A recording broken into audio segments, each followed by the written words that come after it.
Hello and welcome back to the Game Bet Match podcast. I'm your host, Manny Friedman, along with my co-host, Brad Sloan, back in the back in house. the house, baby.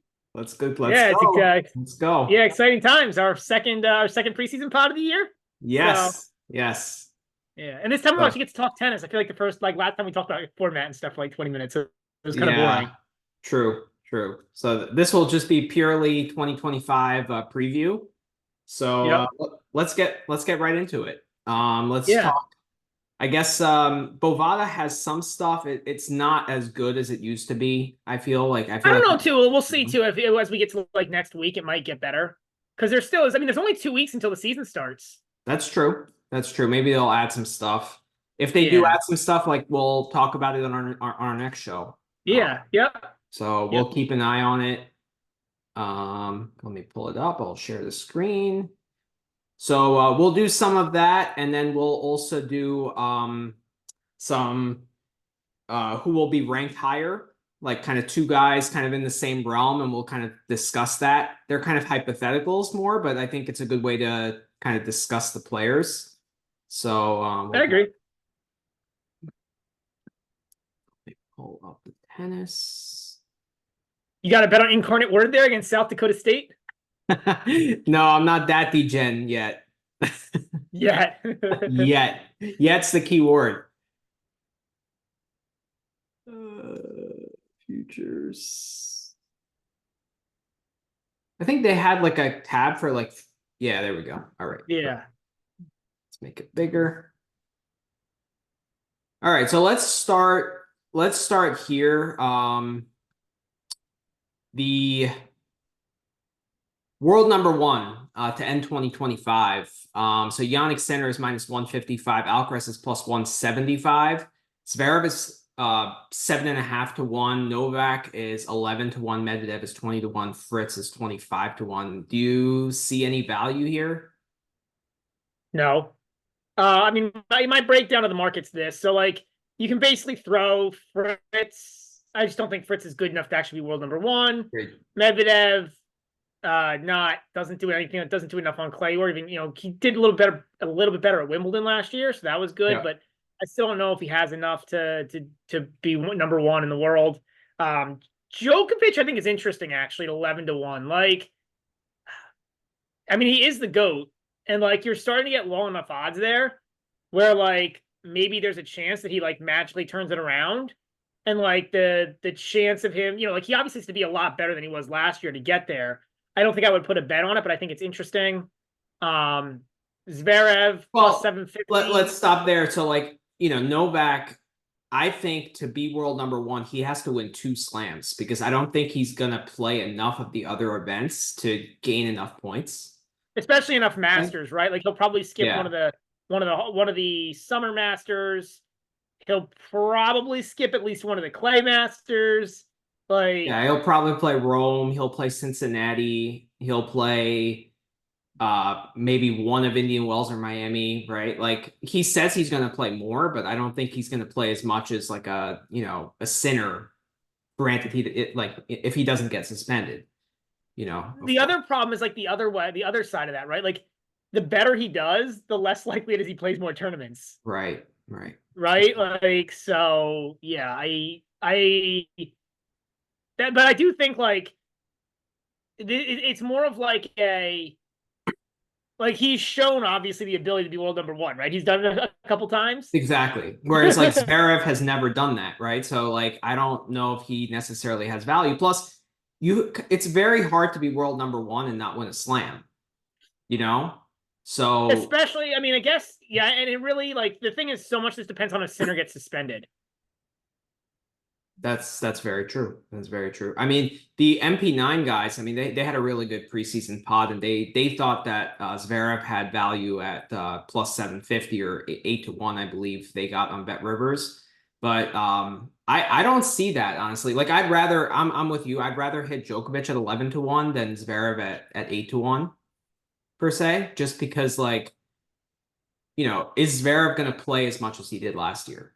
I think that's a question. Like, is he as he kind of gets into his late 20s and is going to start prioritizing slams because that's the one missing thing on his resume? Is he going to play less 500s. Well, all right. I don't know that that's the one. Like he's never been he's never even been number one in the world, Zverev, He's right? never been, yeah, no. So those are both missing things. I mean, obviously they're pretty correlated. Right. But yeah, to your point, I would just when it comes to Zverev, man, I think you and I agree on this. Like I usually don't have mental or psychoanalytic takes, but Yeah. this is like the one place I do where I don't know, man. Like, can Zverev get over the hump in a semi or a final of a slam? I struggle to believe he can. Yeah, and I think there's increasing scar tissue, right? Like the closer and closer he gets and the more and more mishaps, I feel like it's just going to get harder and harder for him to get over the hump. Yeah, I think that's a Right. fair take. I think that's a fair take. Yeah. So that's my And take. Alcaraz, I mean, to me, he's just not consistent enough. Like he had a great middle of the year, but we talked about it, before, I think on our last pod. Like if he didn't have that French Open to Olympic stretch, what would we be saying about his 2024? Probably like pretty poor. Yeah, I think the challenge. So if I was gonna put money on this, I would either take a shot on Djokovic at 11-1. Just again, not based on anything he did last year, not based on any kind of study or tape or anything. Mm-hmm. Just like he did play a little bit better in the past 3 months, and like based on his career history and it just being a long shot at 11-1. I'm not putting money on that market, but I think you can make a case there. And Mm-hmm. then the other place I could make a case for is Alcaraz. The reason I say Okay. that is because he did show that he can beat Sinner, Yeah. right? Like, at least he showed he can do it. Like his top end is maybe still the top in the game, might still be better than Yeah. Sinner. And if Yeah, I Sinner would gets agree with that. suspended, his top end is by far the top, right? Like, Mm-hmm. and if I Sinner agree with gets that. suspended, like, then all of a sudden Alcaraz is a huge favorite. I don't think there's anybody who, again, like these other guys all have major issues. The problem is like I actually think that minus 155 on Sinner is light, but the problem is if a suspension hits, then you're screwed. But Exactly. I think like that minus 155. Otherwise, I think that would be a good deal. I mean, Sinner was so dominant last year. Mm-hmm. Like he was so dominant over, like, you know what I mean? And Yeah. like, Well, that's the I was reason why I'm not betting anything here because I just think there are too many question marks with that suspension. And I mean, if there was one guy, it would be Djokovic, but like it's not quite good enough. Like I probably need like 13 or 14-1 to pounce. yeah, I don't even know if that like it's just so hard to judge. It's kind of like it gets, and I'm not saying it was a good bet even, but for me it gets like when I took Opelka to win like the Newport at 28-1, and it Yeah. was like like at some point you have a guy who like you're just betting like on like a miracle or variance or whatever. You know what I mean? And like as Right. guys get longer, maybe it makes more sense. I don't even know that 13 or 14 would be long enough, but I did think that was I thought him, Alcaraz and Sinner were the interesting guys to discuss here. Um, Okay. Sinner's just been so. I mean, I think Sinner's been so dominant that like I if he doesn't get suspended, I think he'll be world number one. But obviously, he could get suspended for and then then that would be really hard. Yeah. So I mean, I think Zverev is interesting to discuss too. It's just, it's all about, mentally at, semis and finals. And that's where you gain the most points, you well, know? that's the problem, right? And you need to get a lot of points to be world number one, You right? do. Like you usually need to get like some of those 1,000 point tournaments. But and so Yeah. that's the question there. Yeah. The thing with Zverev is that durability is not an issue, right? Like I I think mean, there is other than his head, there is no other issue at all, really. I mean, I guess you could say the forehand is sometimes a little yeah, shady. yeah. I'll agree with Right. that, but like even that, he's cleaned up his game so much. He has. He has. Like The we've service talked is about just that the many times in the game. pod, but he's Yeah. so much better in every facet. Like he used to have, even like as recently as a year or two, that's like maybe 2 years ago, he had holes, but Right. he's really, I mean, like maybe the second serve still isn't great, but he makes like Yeah. 70+% of his first serve, so it just doesn't matter. Um, yeah. All right, let's move on to the top 10 now. Fritz is minus 250 to finish top 10. Ruud is minus 160. Rublev minus 155. Varun minus 135. Tsitsipas minus 130. Minaur plus 150. Dimitrov 2-1. Shelton 2.5-1. Paul 2.5-1. And Feast plus 275. So I think it's important to note here that these are ATP season end rankings. So I don't think it's necessary to discuss like points to defend, right? No, no. It's how many points Right. they accumulate in 2025, right? The So only reason why points to defend is interesting is because like your ranking throughout the season determines how good a draws you get, right? And if you get buys and seedings and all those, so there are advantages to being ranked higher throughout the season. I think in that context it matters, but I think it's not that big of a deal. I agree. but in the MP9 pod, they talked a lot about like, this guy has a lot of points to defend here, and like Tabilo has a lot of points to defend in Rome, et cetera, et cetera. But I think that when you're talking about season end ranking, it's an irrelevant discussion. Well, I guess I'll agree and I'll disagree. Okay. So I'll agree with it being like the season long, like where the points are don't really matter so much. So I'll agree with you on that. Outside of the seedings point, the other thing I'll bring up to back with on the other side of the argument is that if you have a lot of points in a couple tournaments, that's a little dangerous, right? So if we talk about Pericard at all, right? Like, right. then it's a little more dangerous because he's got 500 in, or is it 250? He got 200, 500 in Basel? 250 in Lyon, and he got 500 in Basel. Yeah, so there's a lot of his points are in 2 weeks. And if he doesn't make a run like that again, he's going to lose a ton of points, right? So like, then to me, it's a little more scary. Or like an Aliassime who's got like 600 points to defend in Madrid, right? Right. So like he's and like you really think he can defend those, and then what? Yari in Rome, for example, is another one. Right. But yeah. But yeah, I think I agree with the take otherwise. So any takes on any of these players specifically, or any bets you like here? I wish there was a Tsitsipas no market right here, like not to be in the top 10. Like if I could get a plus 110 on that, I'd definitely hit that. Yeah. I just think like he's just nowhere the player he was a couple of years ago, and he's not improving. He's actually getting worse. So, and in tennis, they say if you're not if you're staying the same level, you're moving backwards. I think that's just false. Like that's just that's a coachy take. It's a cliche, yeah, I guess, but right. It's like some guys are getting worse. Like Djokovic is going to fall. Like fair. Guys like get old. Guys, you know what I mean? Like fair. Yeah. It's a coachy take, but like he actually needs coaching on his backhand, especially. So and his return, I just don't think it's nearly the same level it was in 2021, and like. He was a decent fast court player at that time. And now it's just like he's a complete lost cause on any quick court. So we've said it many times, but I would definitely love a no market. Like that's one that Tsitsipas, I'm continuing to fade until I see something different. The de Minaur one is interesting. I know you discussed it with a few guys on the Discord. I personally don't like it. I would need a slightly better price. I need like probably plus 180 would be my minimum buy point. I just think like he made quarters in all 4 slams. And I think that's a tough tough thing to replicate. I understand that he got hurt for a component of it, but he did have a really good February. I think he won Acapulco and made the final of Rotterdam, which are 2 pretty tough fields.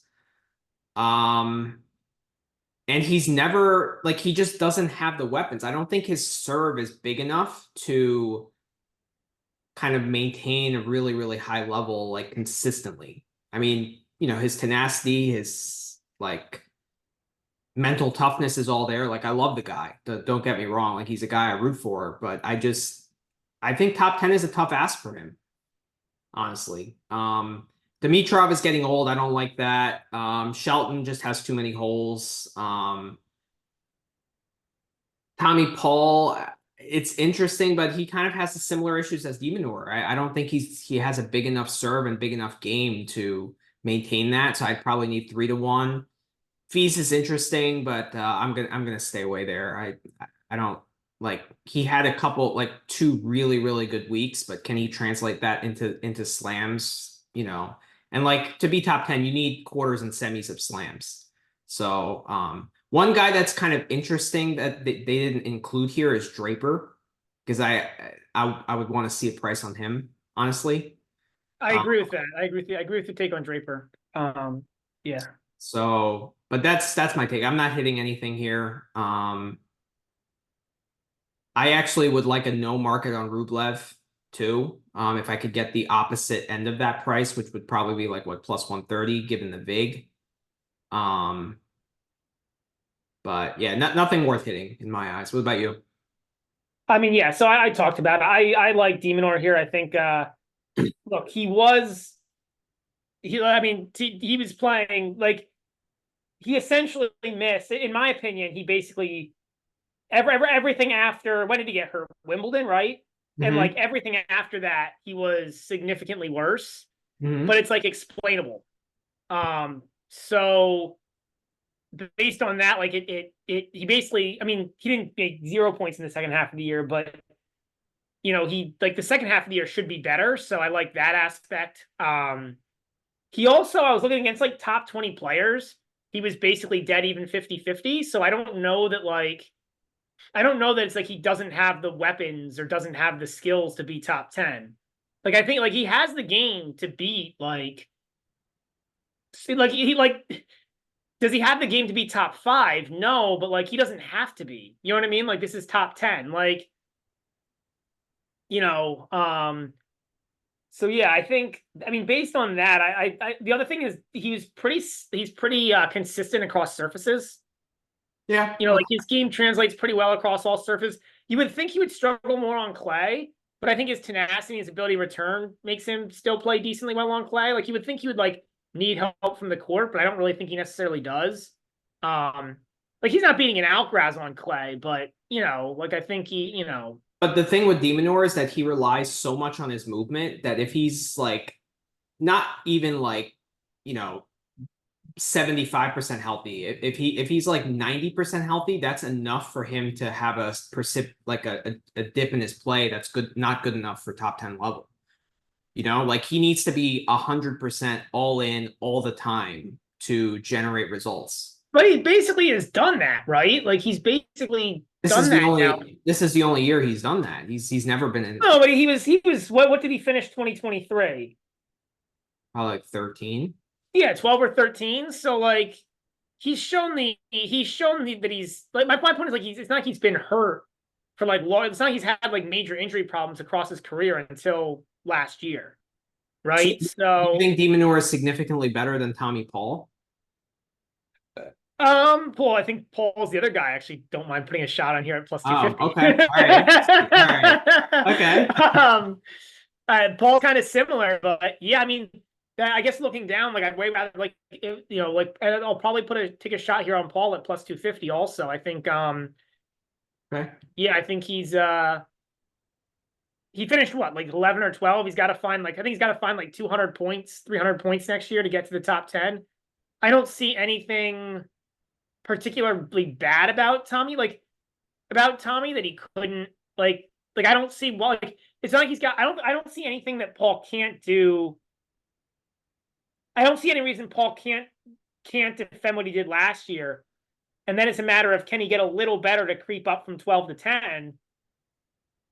Do I think he can? Probably not, but is plus 250 a good enough price? I think so. Okay, so some of Tommy Paul's best results were semis in Rome, semis in Indian Wells, finals in Delray Beach. He won Dallas. And this year Dallas is becoming a 500, and that should be a pretty weak field, given that there's another 500 that week in Rotterdam, I believe, which usually has a strong field. I mean, he can make up some ground at Roland Garros. I think he's shown improvement on clay. He won Queens. That's 500 points. He's going to have to defend. He made quarters of Wimbledon.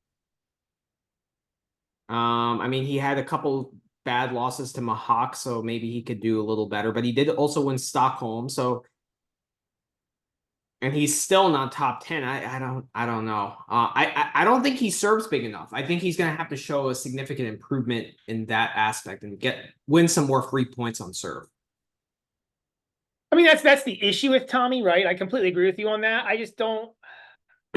I don't know, man. I don't see like I don't think he'll do it. Like if this is even money, I wouldn't take the bet, right? But I feel like plus 250 is a pretty darn good price here. What's the minimum buy point on Paul? Probably something like the plus 150 to 180 range. Like I think this is a really good. You know what I mean? Like I think this is a really maybe more like 200. I mean, I guess there's always the chance of injury, right? He's been pretty injury free, so you got to take that into account. But yeah, I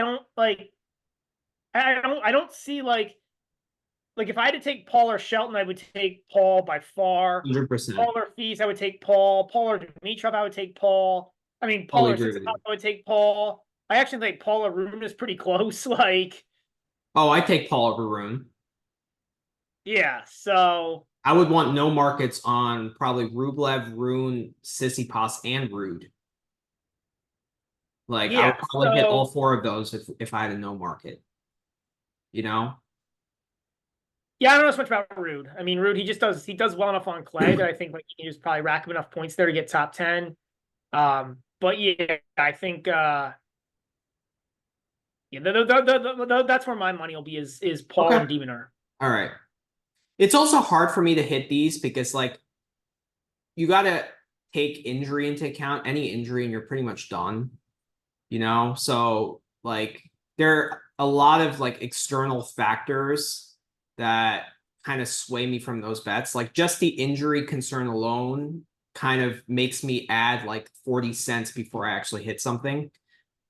Yeah, I agree. I agree. You know? Yeah, and I hear you. The only thing is like when it comes to a de Minaur, you're actually lapping an injury, right? Which makes me feel like a little bit better about it because like, if he gets hurt, well, that's just replacing the injury from last year. I mean, injuries can also be cumulative, right? Like if you had an injury and then you play too much, like you could make it worse. Like I don't know. Yeah, I'm not saying I'm yeah, sure. Right. The ATP top 2. I mean, this kind of goes hand in hand with the world number 1. I actually think the Zverev or Djokovic actually kind of hold some value here just because of the Sinner suspension, possibility. Like, I'm not going to hit them, but, if you want some like security for the, Sinner suspension, I think this is a better way to go than the world number 1 bet. Yeah, I mean, Djokovic at 3-1, I'm no longer interested. Just because he is 37. I don't think anybody like if he won a slam this year, he'd be the oldest player ever to win a slam. I don't even know if a player's had a particularly good year at age 37 ever. Yeah. Like Connors fell off a cliff after age 35, 36. Like that's about I can't remember anybody else who was a good player in their late 30s. So like at some point, Father Time just wins. I mean, Federer in 19, I think he was like 37 as well, right? He didn't win a slam, but he was damn close. But that's when he started to fall, right? Well, 2019, I mean, that was when he had that fifth set tiebreak against Djokovic at Wimbledon. Yeah, true. I guess he was 55-11. That's true. Okay, so Federer, yeah, I'm looking it up now. Federer was 55-11 at age 37 to 38. So, okay. All right. That's it. Yeah, he didn't win a slam, but fair enough. Okay. And he won 4 titles. Yeah, you're right. Wimbledon won. I mean, that's the closest you're ever going to get to winning a slam without winning a slam. Right. So. Yes. Yeah. So, but Federer probably had a better game at that point to be an older player than Djokovic did. I mean, he was like shorter points, right? That'll be interesting to see. Can Djokovic match what Federer did in his 37, 38 year? Yeah. Can he get to 55-11? I don't know. That'll be interesting. I think to me that seems ambitious. Like obviously he's the GOAT. And he's gotten obviously throughout his serve, throughout his career, he's gotten better on serve. He's gotten better at shortening points a little bit, but I don't know that he really does that off the ground still enough, you know? Like Federer by that point in his career, 37, 38, he was playing almost all short points. Right. Yeah. Yeah, we'll see. I mean, I'm not hitting it, but I I'm think definitely Zverev at more. 250. If you wanted to go somewhere here, I think Zverev at 250 would be an interesting shot. I'm not doing it, but I think that would be the interesting place to go because I look, just he don't made want. two this year without winning a slam. Yeah, but he also played like 90 matches. Right, He played a right. ton, so I don't know if he's gonna replicate that. I just don't want to bet on will Sinner be suspended because I feel like some of these bets kind of are that, right? Yeah. Yeah. You know, so I don't really want to put my money on Yeah, that. I'm not an expert enough in that area. It's where I feel like I can make any money on the center suspension bet. Top 20 here. Unfortunately, we got Draper here and not the top 10 market because I'm actually kind of high on Draper this year. I don't think he's necessarily resolved all his physical issues. I think John had kind of the opposite take where like he's kind of worked through them. I don't necessarily agree with that because I haven't seen him like back up good results. We haven't seen him back in good results. We haven't seen him do it in heat. Right. Like he Right. got to the U.S. Open against Sinner, and I guess maybe he was sick, but he was completely gassed. Like whether that was nerves After a or set too. I mean, right, he whether that was nerves or him being sick or unable to deal with the heat, like or the yeah, humidity, like, and that's the last time we saw him play basically outdoors, right, or in like a humid environment. So like, yeah, I don't think with like, yeah, I question if he can be at his best in hot and humid conditions. And to me, like I'm high on Draper, but I think this is the way I'm talking about this is like I think this is the wrong bet. Like I'd rather see what the price is on a top 10 bet and make the bet there than take a bet on Draper at minus 250. well, he has top 10 talent, right? It's just can he put the physical issues aside, right? Like, or can he resolve Right, those right, issues? right, right. So, you know, saying I think he's like very honest to the media too. And like to say you're mentally kind of fatigued after a 250 run at Stuttgart is not good. You know, that kind of still lingers in my head, even though he's had really good results after that. But like, I don't know. I don't know. Um, but definitely top 10 ability. And I think his game actually translates to clay not terribly. Yeah, also Draper, some news on Draper. He was going to do preseason training with Alcaraz, but he had to cancel due to an injury. Ooh, okay. All right. So yeah, definitely and I Interesting. think that's not ideal because I feel like No. he's a guy who actually kind of needs training. And then you're going to Australia to start the year, which should be a good part of the year for him, right? With his game, right? Like that's where I would want him to rack up points, Yeah. you know? So, but that being said, he does have areas he can improve. Didn't he have like some like kind of early exits in tournaments where he can like improve his ranking? What did he do on clay? That's You know, that's the first thing I would look at. he lost in Munich to Fritz in the quarterfinal, a tight match. He lost. Lost first round Monte Carlo to Hubie, second Yep. round Madrid to Hubie, first round of or second, I guess second round of Rome, but his first, yes, second round of Rome to Medvedev, um, first round of Geneva, first round of French to Dijon. So that's a big question. Like that would be the area where he could improve to get his ranking Right. higher. Um, the problem is, can he defend semis points at the U.S. Open? I don't know. A win in Vienna. I mean, that to me isn't that surprising, to be honest. Okay. And his ranking now is 15. So he'd need to do that all over again, plus rack up maybe an extra, what, 1,200, 1,300 points? No, I think it's more like 500, 600. Draper has 2685. 10th this year was Dimitrov 3350. So yeah, Okay, so he's right. I guess 800. So 600, 700 points. Yeah, something like that. I mean, I'd like to see a price, but On the yeah, top 10. Yeah, I don't really like a minus 250 on Draper is not appetizing to me. The no. guy that's appetizing here, and this actually might be where I put my poll money down, but that minus 175, it's a heavy vig, but man, like Paul's the kind of guy he should make. There's no reason he shouldn't make top 20. I'd agree with you. Like he can rack up those easy February points. They're just sitting out there in the USA, in like Dallas, Delray Beach, that I'm sure he'll go play again. And I feel like Paul is not a guy that plays worse overseas. Whereas like a Fritz or a Tiafoe, I feel like they play so much better on US soil. Whereas Paul, I feel like his game translates. Yeah, Right. I think so. I mean, I just think he's a pretty solid player. Right? So Yeah. that would be, I mean, it's only like 62, 63%. It's only like 63, 64%. That's one I kind of like. That's Yeah. the only one I like here, to be honest. These other guys, it's either heavy vigs, like Humbert minus 150, no way. No Just way. because Humbert's like, well, he's way too likely to fall off a cliff. He's already fallen off a cliff, I think, twice in his career.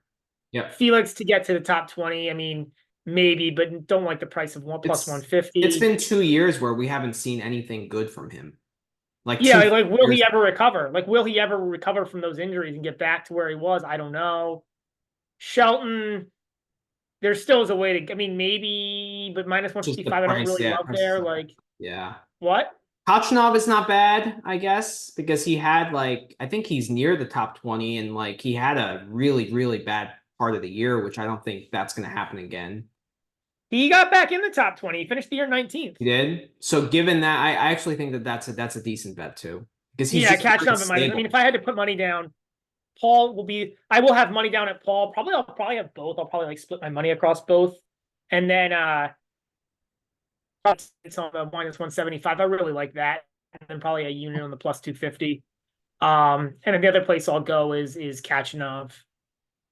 Yeah, I'm not Or playing maybe it. I might I go. I think just Kachanov is the other one that's a playable play here. I don't know what I'll do on Kachanov, but I think it certainly is potential. Mhm. The other ones here I don't like. Yeah, I'm not playing it. I just don't want to like lay juice on a bet that's gonna be, held until end of November, you know? The other one here is Rune at minus 275. Even this year, with how badly the year went, he still finished 13th.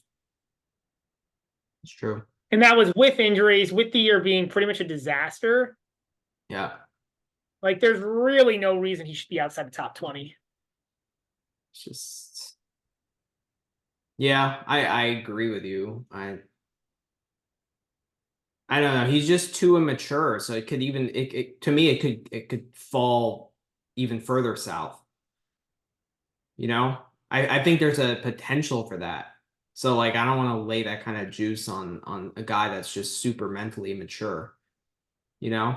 Even though his talent warrants him to pretty much be a top 10 player every year, you know? Yeah, I just don't know, I just don't know how much, it just feels like there's so much opportunity for it's like I'm amazed he got in the top 20. Like I'm trying to look back at his season and figure out how he even made top 20 or because he finished 13th. And it's like, how did he get those points? He didn't win a title. Like, yeah, what is he to get top 10 room? Was he in the top 10 list or not? He is minus 135. That's actually kind of appetizing, man. I mean, like if you look back at his season, like there's no Yeah, it's reason just it can't go better. There's no reason it can't get better.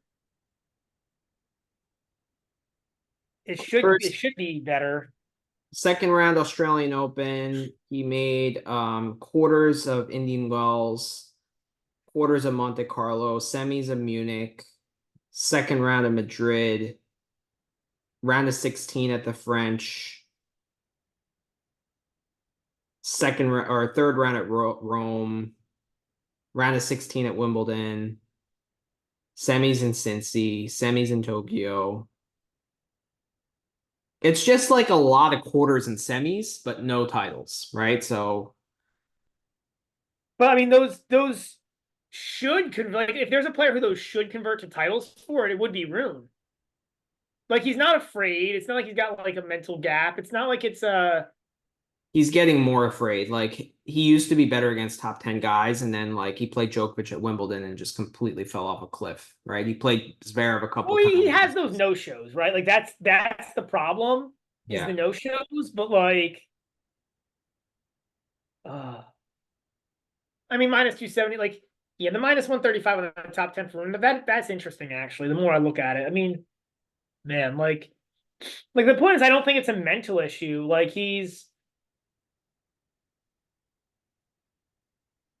certainly is more talented than his results this year. He had injuries. He had like weird sicknesses and no shows. Like there's just so like every like if there was a player to buy, if we were doing like we're gonna have like a buy or sell guy to finish higher than his rank this year, Ruud's got to be at the top of my buy list. Okay. Like there's just no reason it like this feels like in terms of ranking like it feels like it went about as bad as it could for Holger Rune this year. I just don't see it getting much worse. Okay, so I have in my next segment, who will be ranked higher at the end of 2025. I guess we could talk about him because we're on that subject. Dimitrov or Rune? I'll go Rune.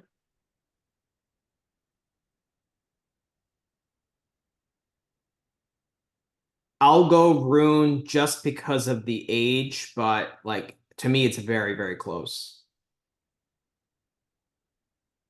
Okay. I mean, Rune only finished 300 points below Dimitrov this year.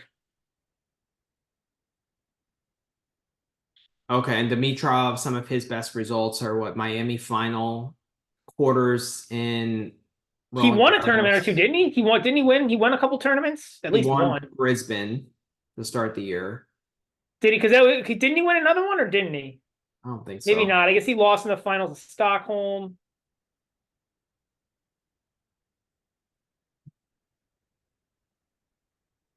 Lost in the finals of Marseille. Okay, yeah, I guess he just won Brisbane. Yeah, and then he had to withdraw in Wimbledon to Medvedev, and then he made quarters at the U.S. Open.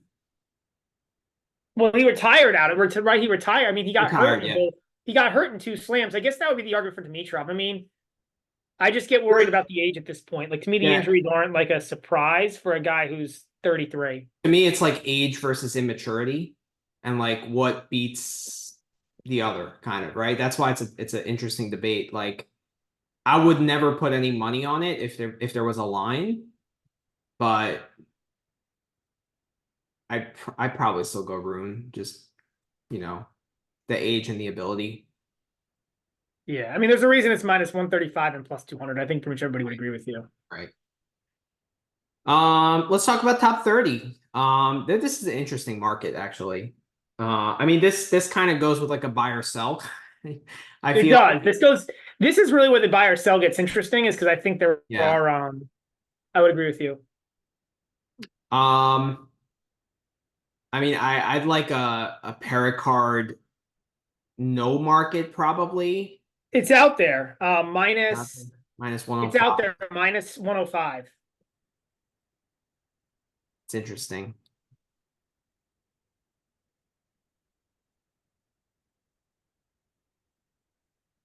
It's probably worth a hit, honestly. The only thing I'll say about Pericard is that like there's almost nothing to defend in the first half up until Lyon, right? He was basically playing challengers. So like He still has to defend those challenger points. but he'll be playing at the ATP level, right? So he doesn't have to do nearly as well. True. But it's a lot of like slower court tournaments, right? Like Indian Wells and Miami, I don't think are good for him. Australia is probably pretty good for him. I mean, he did show that he could perform decently on clay. That serve is just so damn good that like it doesn't really matter where he plays. It's going to be effective. And he's a little bit more capable on a slower court with the backhand. Right. Like the rest of his game, like especially the backhand, doesn't look as bad on a slow court. Yeah, but I mean, where this bet I feel will get interesting is when he gets returns to Basel, right? Because if he loses first round, you know, Sure, but that's the point, right? He's got the whole first half of the year. So I mean, and he had great runs in the challengers, right? I completely agree. He won a bunch of challengers, did fantastic. yeah, so you have to defend basically 125 points every year, every week, you know, or 100 points. That's not that easy to do even on the ATP level. If you're losing in the first round, you're not defending those points. Yeah, yeah. So, how many points did he rack up for the year? Uh, Fourth round of Wimbledon, he made final or he won. 1561. He's got to find 1,500 points. I mean, Can he scam his way to a Paris title? You know? yeah, the thing is, so like a lot of those challengers he won and played weren't even 125 challengers. They were like 75 challengers. So like those lower level challengers, there's not he can, like if he makes the semis of a 250, he defends those challenger points plus a little bit. So I'm a sell, but it's a small sell. I don't think I'm gonna hit it either way, honestly. Like, yeah, I think there's points to be more I made either think way. I about think it. it's a tough call. Yeah. Um Popperin, that's an interesting one. I feel like he's gonna be a sell on most people's radar, for most people this year. Um I mean, I think his top end is really good, but his low end is also really bad, right? Like he's like a high ceiling, low floor kind of guy, I feel. Yeah, I mean, look, I talked up Popperin a lot in the first half of the year. Yeah. And my opinion of him hasn't changed much since then. Meaning, like, I still think I think he's like a 40 to 50 player in the world, like somewhere in that range. Like, I don't like my opinion of him hasn't changed all that much from like 8 months ago. Like 8 months ago, I was higher on him probably than other people, Mm-hmm. and now I'm probably a little bit lower. But my opinion hasn't really changed much. Like, Interesting. So would you want like a no market on it, right? Because plus 110 is basically yeah, sure. I mean, I think there'd be a little bit of value on the no side of this, okay. but I don't like. Once you factor in Vig, I don't think it's amazing. Like I think he could finish in the top 30, Like if I had to bet, where do you think he'll finish this year? Like what would be your over under on Popper on his year end rank? Um,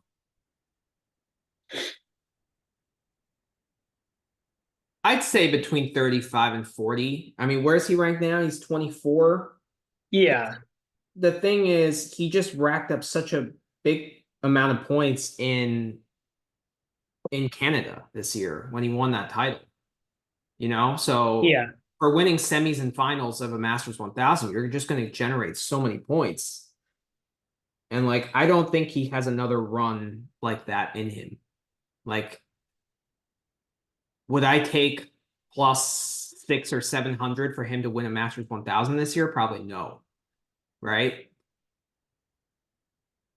So therefore, he's going to have to get those 1,000 points elsewhere, and that's probably going to take 3 or 4 decent results for him to do. So I would want a no market on this. Like plus 110 is just not good enough. And I like Popper, and like I on a single match against a top guy, he's probably a player I'm willing to wager something on, right? Like plus the games or even as an underdog, like to win. But to consistently rack up results and like generate a really high ranking for the entire year, it's probably a no. That's how I view Popperin. Like I like betting him because in a single given match, I think he's really good. You know? Can be. I think you're right. Yeah, high ceiling, low floor. Yeah, I don't think I have interest in that. Nakashima plus 175 is kind of interesting. No, he's just not good enough as an athlete. Like I think there's a ceiling for him, and that ceiling is probably top 40 to me. Like where is he now? 38. Yeah, that's to me that's his ceiling. Like to get past that is going to be very difficult just because of his lack of athletic ability. Yeah, yeah. No, I actually think Greek Spore is interesting here at plus 120 because he's shown that he can be competitive against top guys. He just can't get over the hump, right? Like he has that mental block. But like if he can squeak one or two of those wins in and, make a semi of a 500 or a Masters, like I think he's better than what his ranking is right now. And I agree with John from the MP9 pod. Like I think of these guys, he's probably the one guy I would target.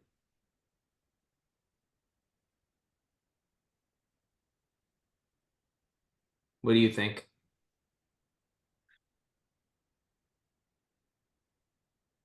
Probably a decent bet. I just don't know, like what's the ceiling for Greek sport? Just his return game's not good. What's the ceiling for him? Like 20, like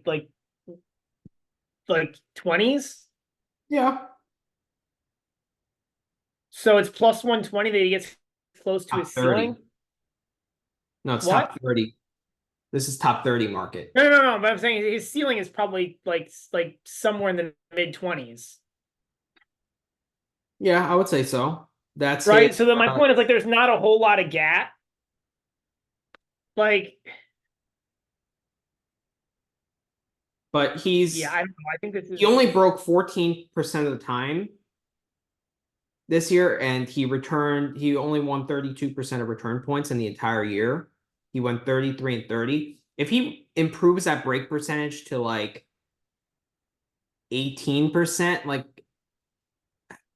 I don't know. I think that would be good enough because his serve is good enough. And like he has an attacking game. He transitions to the net underratedly well, I feel.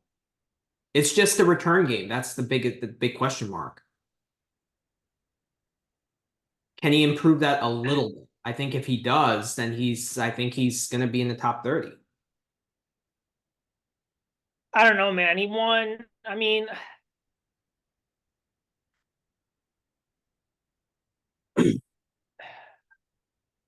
so his serve points, one return points, one total last 3 years, 98, 101, 99. I Yeah, just so feel like and he's 28. I just feel like he hasn't shown he won improvement. 34% of return points in 22 and 23. So like yeah, he won 32% of return points last year. That's bad, but like how much better is it gonna get? And like what in his game tells you that it's gonna get like what in his game it tells you it's gonna get any better? Yeah, I mean, he's not the smartest tennis player out there. I'll give you that. Like, he hasn't really shown that he can improve that. So And like for me, it's not like it's a young this isn't a young guy or a guy where it's like he's kind of been this for the past 2 years. And again, he's in his mid 20s. Like, but yeah, you bring up a good point. Like if he can get over the hump against some of these guys, like he's I mean, probably worth a shot. He's probably of worth a guys shot. ranked where he is, he's played the top guys the toughest out of anyone. I agree. I agree. And he's played center surprisingly tough. He did. He took him to 7-6 the first set tiebreak in Davis Cup. Also forced Alcaraz and Zverev to first set breakers. Um, the 5 sets against Zverev at Roland Garros was very impressive. Well, he should have won that match. He was up double break in the fifth. That was a complete choke job. He took sets off Sinner and Halle as well. Halle and Miami. Yeah. Yep. Yeah, I mean he's Third set breaker against Zverev in Shanghai.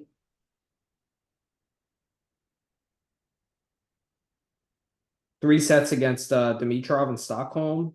Like, I don't know. But the thing is, he hasn't gotten over the hump once. Like, we're listing like 7 or 8 matches here, and he just finds a way to choke. Yeah. We talk about Zverev's like mental fragility. Like, Greek sports is just a totally different level in terms of that, Yeah. So I'm not gonna hit it, but it's an interesting bet. Like, I definitely prefer him than Arnaldi. Arnaldi is just too erratic. I don't think he's fun to watch. He's athletic, but I don't think he like. I feel like he has like an identity crisis, Arnaldi. Like, I feel like he wants to play defense, but he also wants to attack, and like he doesn't know where he should really go in points. And I feel like that's a big problem for him. Yeah, I would agree. I don't think he's the No? smartest tactical player. Yeah, I think somebody else has brought up this point, but I think he gets just a little bit like overconfident in himself. A little bit. A Like little bit. I get why, because he can make the shots he goes for. He just misses too many of them to win matches. Yeah. I think the other guys, I think Yari at plus 225 is interesting. Like, He's just can fallen he off a rack up cliff enough since Rome. What? He's fallen off a cliff since that Rome run, and like now with less Golden Swing tournaments and less like altitude clay. Well, how many less Golden Swing tournaments are there? Are there less Golden Swing weeks, or did they just got rid of? There's just less. There's still there's There's like no that first week. Cordova. But was there another tournament that week, or did they lose that whole week of Golden Swing? Now there's just Buenos Aires, Rio, and I think is Santiago still on the calendar? Yeah, I think Santiago's still there. All right. But that hurts him. Losing a Golden Swing week definitely hurts him. I forgot about that. That's a good point. But there's also one less week, I think, in that clay, that post Wimbledon clay swing now. Yeah, I mean the turn you want him in those altitude clay tournaments where you want him. But yeah, I agree. The calendar changes weren't good for him. And then he has 600 points to defend in Rome. I doubt he's going to do that again. 650. 650. What? He went 0-4 in the slams this year on the other side. You'd think he could figure out a way to win. Good point. Good point. Good point. But he hasn't shown anything since that Rome run. At any point. But that was pretty much all not clay, right? After that, like it was pretty much all hard and grass, where he's not going to show you a whole lot. But still, you would think his serve would be good enough to do something at least. Because keep in mind that before 2023, Yari was like, he was pure challenger level. That is not necessarily true. He was 29 and 23 on the main tour in 2018, 18 and 20 in 2019. Yeah, but these last 2 years have been by far his best years. Well, no, this year it was actually 19 and 23 again. It's really just last year. Just last year, right? So, and you're talking about a top 30 market. Like, I'd need 5-1 to hit that. To hit Yari. Like, he's a sell for me. Like I said, the only thing I would go back on is he only played one match. He only played one match on clay post that after Rome, right? So it was all hard and grass he couldn't win on. He's shown enough on hard. We also keep in mind, didn't he make semis of Miami? Quarters. Okay. Yeah, I mean, yeah, it's I think it's an uphill climb for him. I agree. Like, I don't think he'll. Yeah, I probably won't be on it. I probably won't be on. I think and then the last guy I wanted to talk about here. Well, actually, Mickelson at plus 190 is kind of interesting. I know you're a big Mickelson fan. I am too. I don't think it's good enough. Like he's in that Nakashima mold where I think that there's a ceiling for him until he gets better athletically. But the difference is he's so much younger, right? Like he could get better athletically, right? Like there's, Yeah. like I think there's more. Whereas I think that Nakashima's maybe a little more locked in at this point. Yeah, like he's only 20. Like he's the youngest. No, he's not the youngest guy in the top 50, but he's only 20. There's definitely time to improve.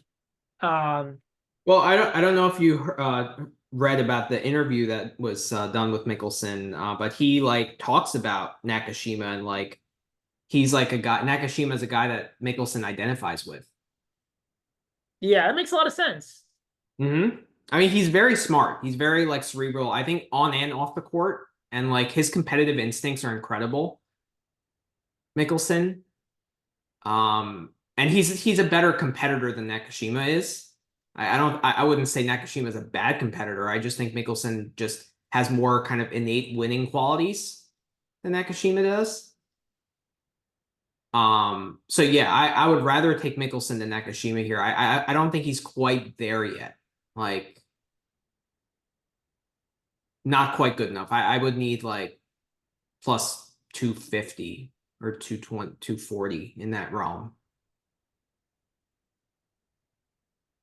Yeah, I hear you. So I hear you. yeah. How about that Mets match, I think, with Mickelson Oh, when that was incredible. That was incredible. I mean, the guy couldn't put his arm over his head, and yet he was still like finding a way to win. To get to 5-all in a set. It was absolutely incredible. it was amazing. Yeah. Yeah, one of the better displays of heart I've seen in tennis. Yeah. Cerundolo there at -130 for the top 30. That I think that's the place I was going to hit.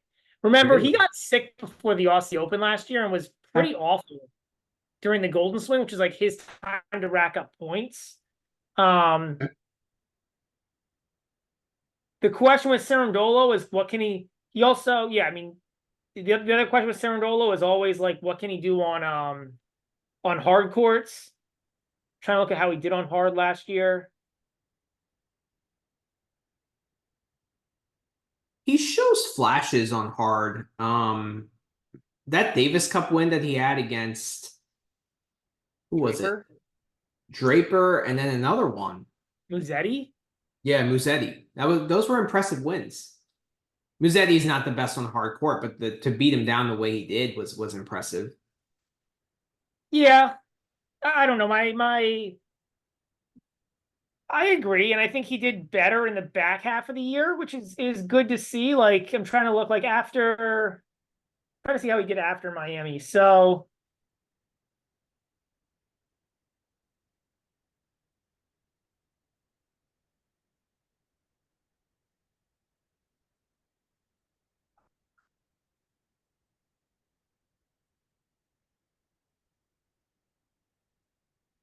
last 5 months of the year against top 100 guys, he was 9-7. Okay. So it's a little bit better. Like if he can win half his matches on hard court, he gets top 30 just based on his play skills.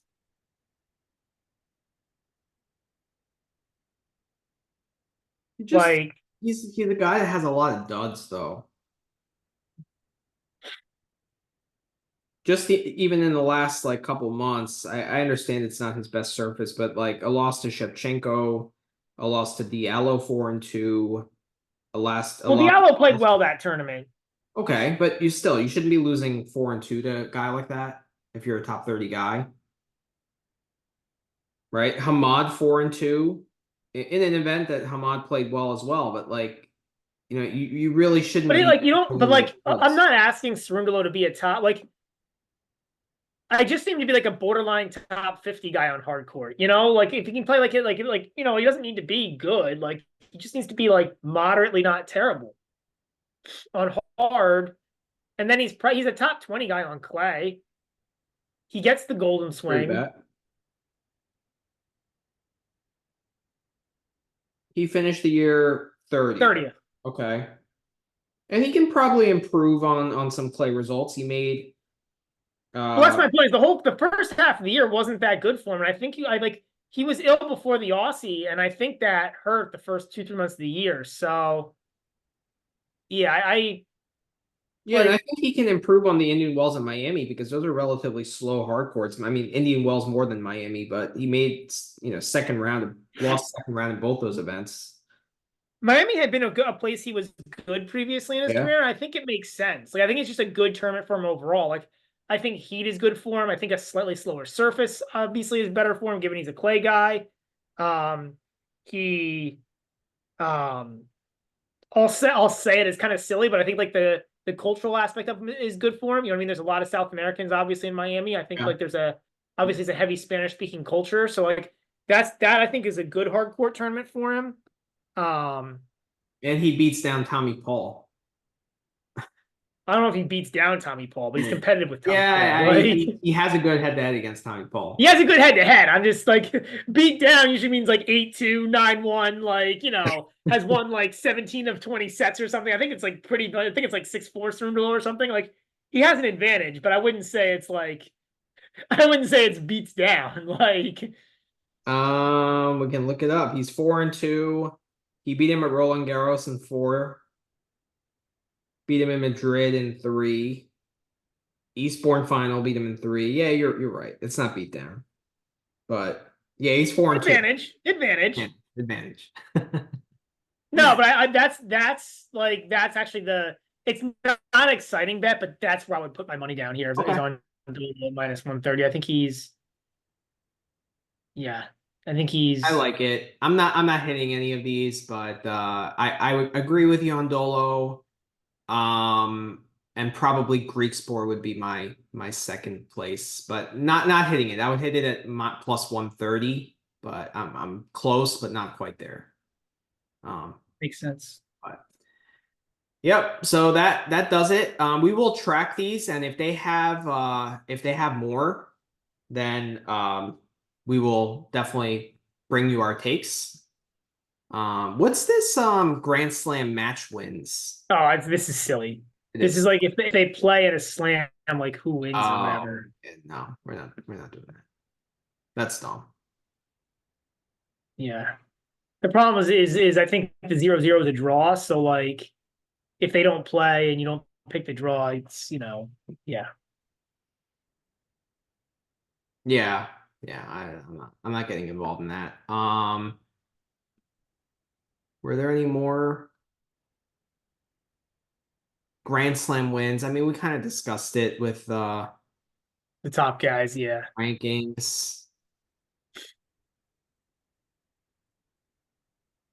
I mean, if 2 for Djokovic, then I'd rather hit like world number 1 then.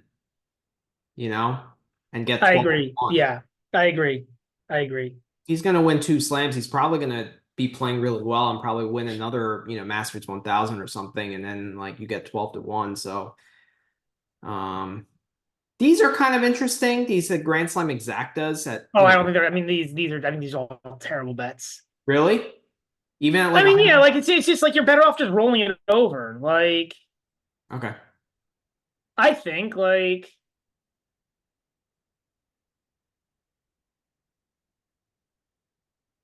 I mean, if you had to, pick a Grand Slam exacta, what would you say? Like Sinner Australia, Alcaraz French, Alcaraz. Yeah, we just copy last year's results at 40-1. I guess that's probably what I would do. Yeah, I think those are probably the 4 favorites to win each of those events, or maybe flip the Alcaraz and Sinner at Wimbledon. I think you can make a case for that. And what Sinner win to win 3 of them? Sinner to win 3 of them, and Alcaraz to win 1. But yeah. I won't be hitting any of them. But but then that's not even available. So. But if you're rolling it over, like I think you're going to get better prices on these because like if you place like say Sinner to win Australia, it's probably even money at best. I mean, they actually have it up. Like you can actually they have all these up that you can actually look. Let me pull it up right now. Just to pull up one as an example if you want. Yeah, right here. So what? Oh, Sinner's 2-1. It's probably actually not a bad bet. And then you roll it over into Alcaraz at plus 150 to roll it over Yeah, so that's into, okay. So now you're at 7.5, and that's 6.5 to 1. Wimbledon What was Alcaraz to win plus the 150. Wimbledon? Is that up? Oh, Oh, no, that's the French. what's the French? Oh, Wimbledon is here plus Oh, 130. it's down at the Yes. bottom. Okay, so now you're at like 17. And then US Open center is 2 to 1.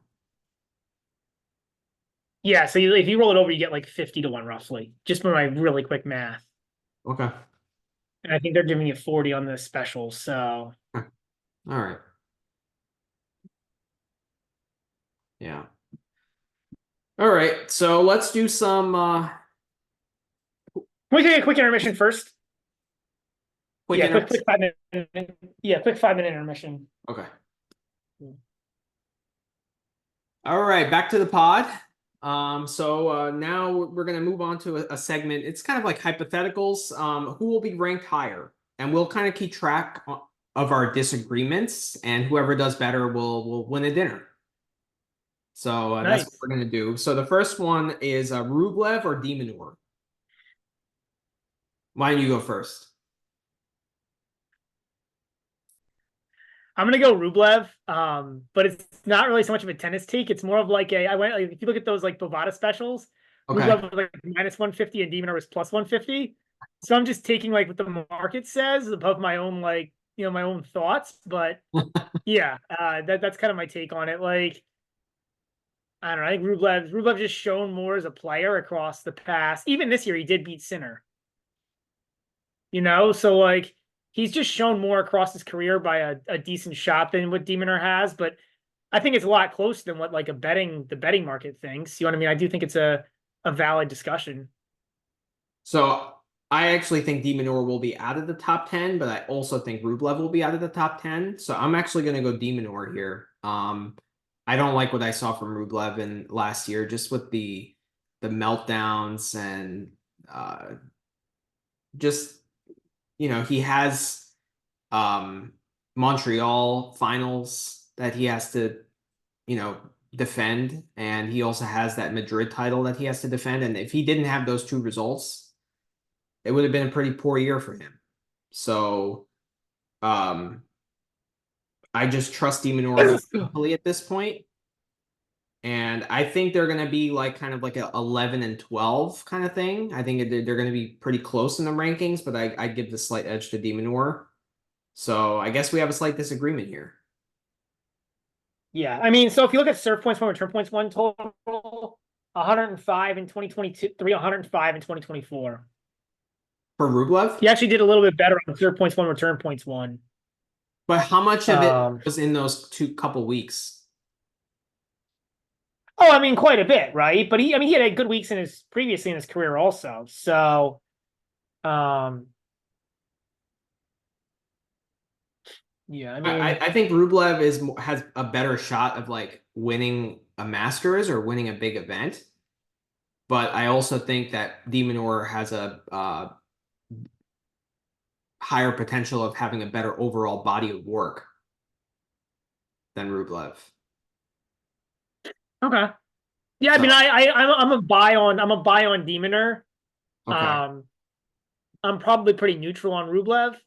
I think like it was a rockier year, certainly with but I think also like because there were all the meltdowns, I think it made it look a little bit worse than it was.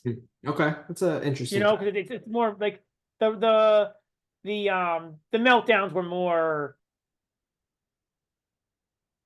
obvious, right? Obviously, more bad losses. He went 2011 Rublev. He had 11 losses outside the top 50 last year. Wow, that's a high. Okay. Yeah. So, versus in the four. So this is crazy. So from 2020 to 2023, Rublev was 46-7 against guys outside the top 50 over those 4 years, and last year he was 20-11. So there's obviously like, so on the flip side, there's a huge runway for Rublev to do better too, right? Like,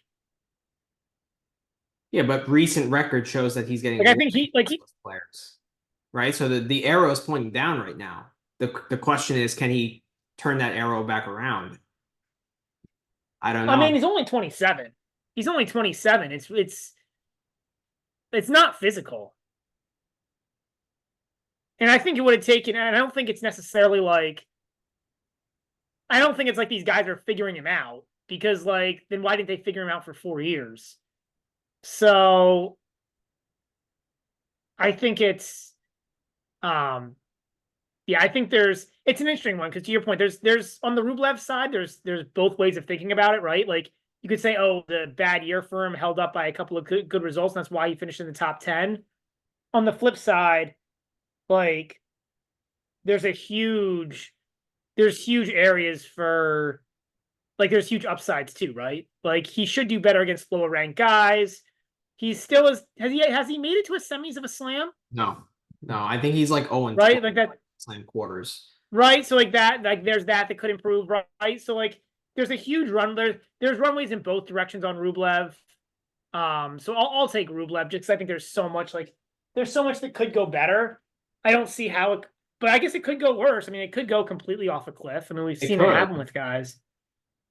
And I think the chances that it goes completely off a cliff is higher for Rublev than it is for de Minaur. I mean, no crap. That's obvious, right? Like, I think that's certainly obvious. Like, the only way it goes off a cliff for de Minaur is if he gets hurt, like seriously hurt, and misses like 6 to 8 months. Like, so I think this is. I mean, that being said, like, I don't like de Minaur to be top 10, but I also don't like Rublev to be top 10. I don't know. My arrow is going further down with Rublev than it is de Minaur, because like in the previous segment I was fading de Minaur, but now I'm kind of backing him. It's just comparatively to Rublev is my point. Right. I just think Rublev. I think I'll take Rublev, because I think there's way too many there's way too many things that could get better for him. All right, I'll take de Minaur there. Next one, Ruud or Hurkacz? Ruud or Hurkacz? Yeah.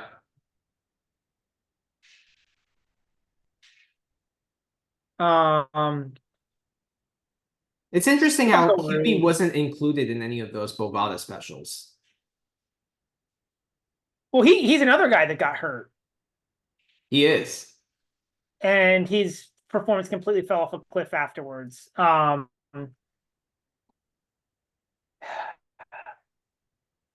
It's an interesting one because, like, I feel like QB is more an all-arounder, right? All quarter. Whereas Ruud kind of gets his points mainly from clay. But I think QB, if he's healthy, he has more opportunities to gain points elsewhere on the calendar, like throughout the year. He has the better serve. Ruud has the better forehand, obviously. I mean, I think these guys are pretty close. I personally go Ruud slightly.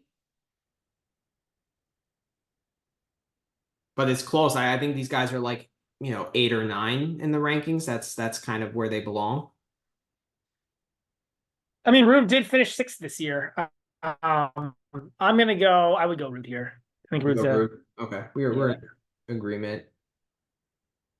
Yeah. What's your prediction for Hubie this year?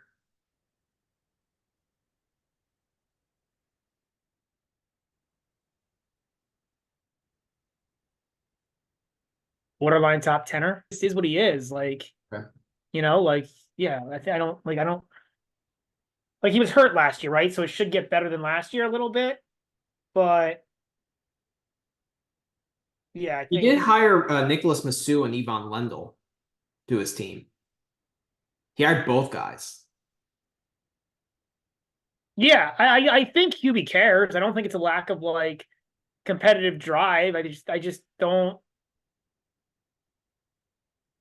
I don't see him, like, he's just not explosive, except for the serve, So like, I don't see it like.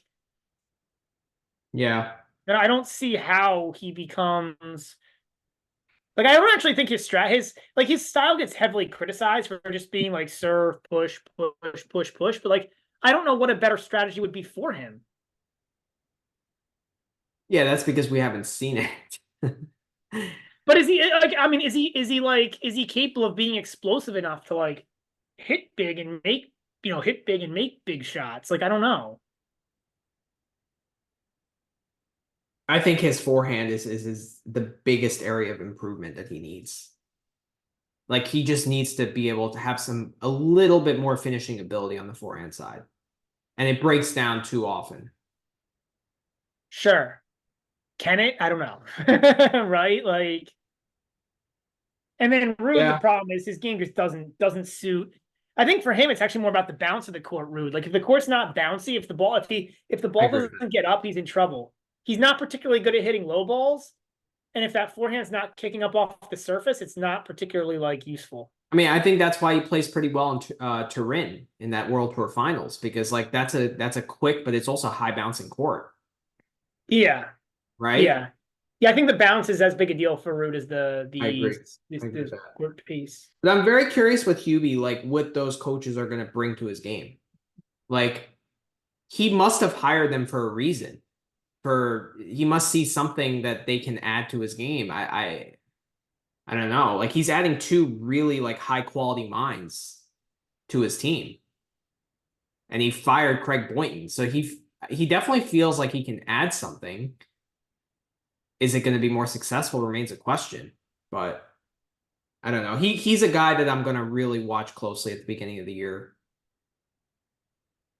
Hubie. Okay. So we're in agreement there. I think Ruud has a slight edge. Next one, Draper or Paul.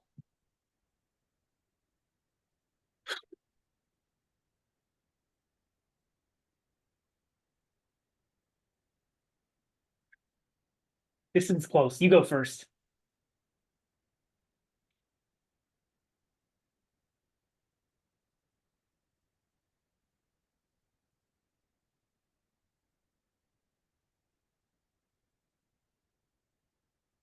I'm gonna go Paul just because of I trust him physically a little bit more. But it's really close.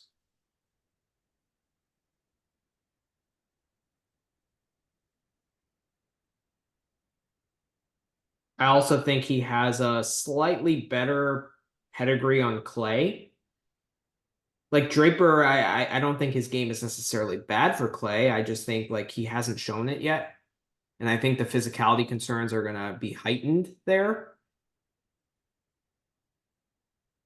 So that I'd slightly lean Paul, but it's close. Yeah, yeah, I think it's close. Uh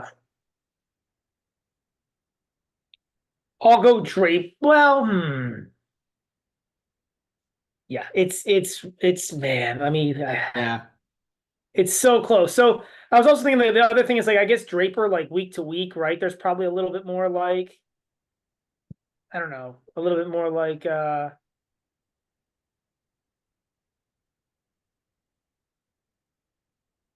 what do you want to say? Like a little bit more like upside, like week to week with Mhm. Draper. Like he's probably more likely to win more tournaments But than he's more likely Paul for is. early exits, right? Well, that's the other side of it. I was looking back at the top 20 market. So top 20 market is Draper at minus 250, Paul at minus 175. Um,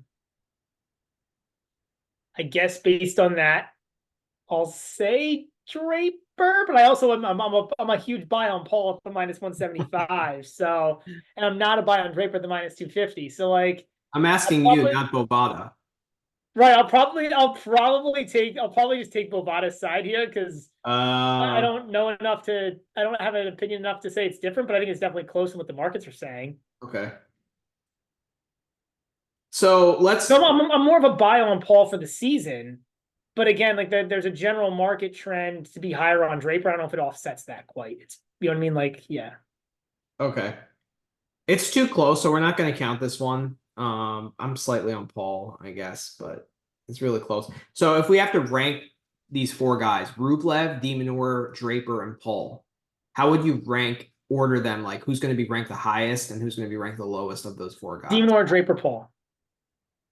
And Rublev, where does Rublev fall in? Oh, Rublev, Minaur, Draper, Paul. Rublev, Minaur, Draper, Paul. All right, for me, it's Minaur, Paul, Draper, Rublev. Okay. Okay. All right, let's track that one. That's a good All one. right. It's a good one to track. So you were what? Paul, what? Rublev, Minaur, Draper, Paul, Yeah. and Minaur,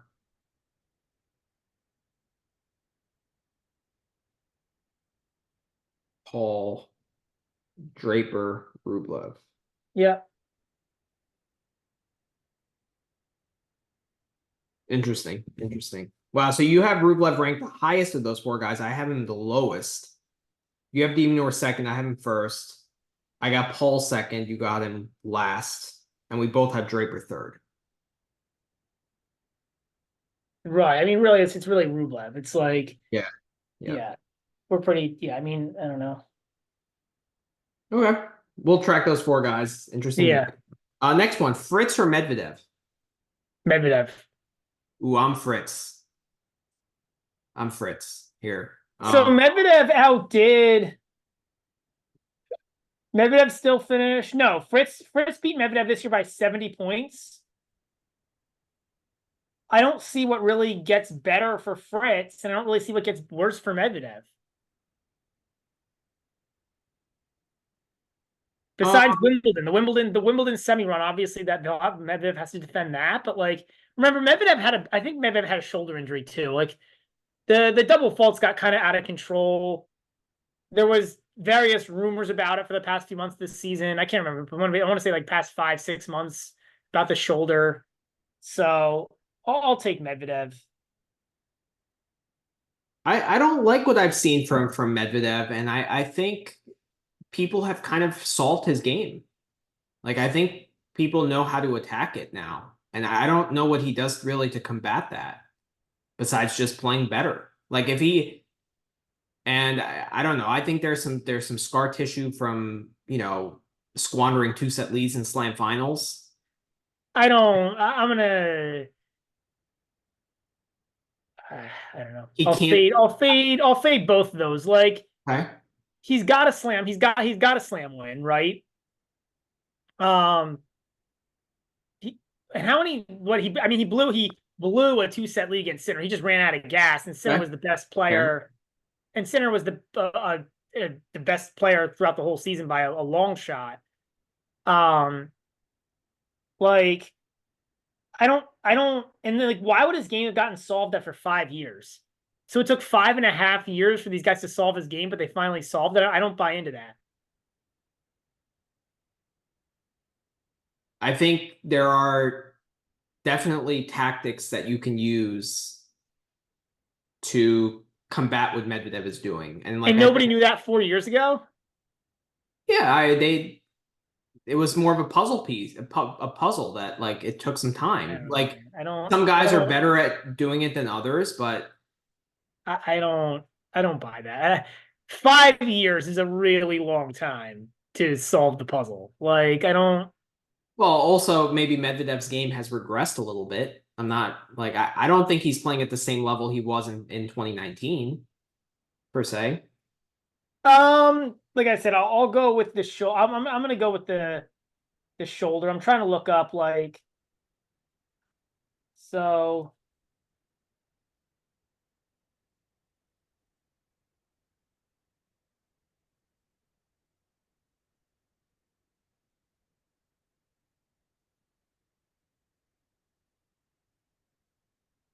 So, like, take a neutral hard court, for example, right? And like you put Fritz against Sinner or Alcaraz, and you put Medvedev against Sinner or Alcaraz on a neutral hard court. Who do you give the better shot of winning those matches?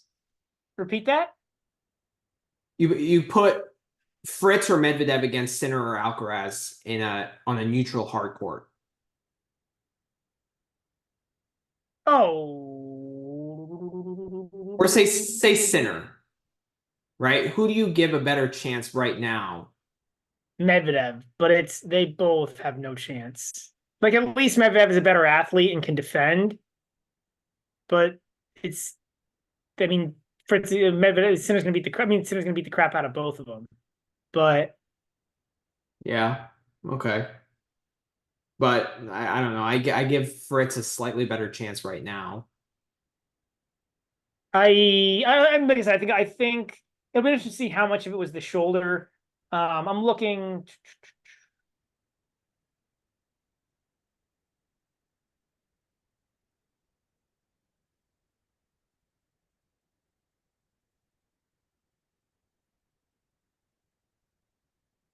at something quickly. Mhm. Give me a second. I'm slow with this type of thing when it's when I have to do it like in front of everyone, or not in front of everyone, but like live recorded on the pod. It's so much more difficult. Um,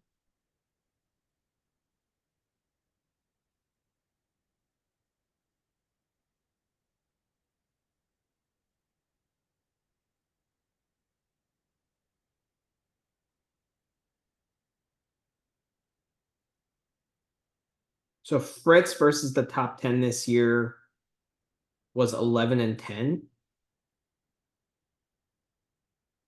Medvedev, in contrast, was 6-9. right. So I even took like the top against the top 50, right? So Medvedev in 2019, 24-9. 2020, 14-5. And this is on just hard courts. 30-8 in 2021, 18-13 in 2022, 35-12 in 2023. 13-4 in the first half of 2024 up through Miami, and then 8-10 after the US Open. I think it's the shoulder. I think he'll come back. I don't think he all of a sudden is like falling off this cliff that he's going to be like an outside top 30 player. No, I'm not saying that. I'm just comparing him to Fritz. Like, I think Fritz is trending a little bit up right now. I don't. I guess, yeah, I guess what I'm saying is like something happened post. He's also been really whining about the balls, Medvedev, which I think is interesting. It makes me think Yeah. there's some sort of, maybe there's an injury issue because like he's seems to be much more whiny about the balls this year than previous years, or last year. He seemed to be a lot more whiny about balls than previous years. Um, so He yeah, also I don't. Australian Open final. See, they both have a slam final to defend, right? Medvedev has a semi at Wimbledon. They both had good results in slams this year. But for Medvedev to make a final of a slam on one of the hard court slams is not surprising. See, I think Fritz is a slightly better hardcore player right now than Medvedev is, and that's why I'm taking the Fritz angle. He was better in the second half of 24, but I just like it was so different. Medvedev, You're the second taking the half of shoulder 24 angle. was so much worse that I can't believe that there wasn't something going on there under this, like whether it was an injury or like something being different. It's It's just like just so more much worse. but it's more complaining and bitching about the balls, about this and that, about like, just meltdowns on the court with playing with the handle and just dumb stuff that like I feel like Medvedev is fatigued mentally, and I don't know how much this 1 month break can resolve that. Yeah, I don't know. Okay. Again, I'll Well, go back to like like going under 500 on a stretch of courts on an 18 match stretch against top 50 players is just, it's just so unlike Medvedev. I can't see how that happens again. okay. Okay.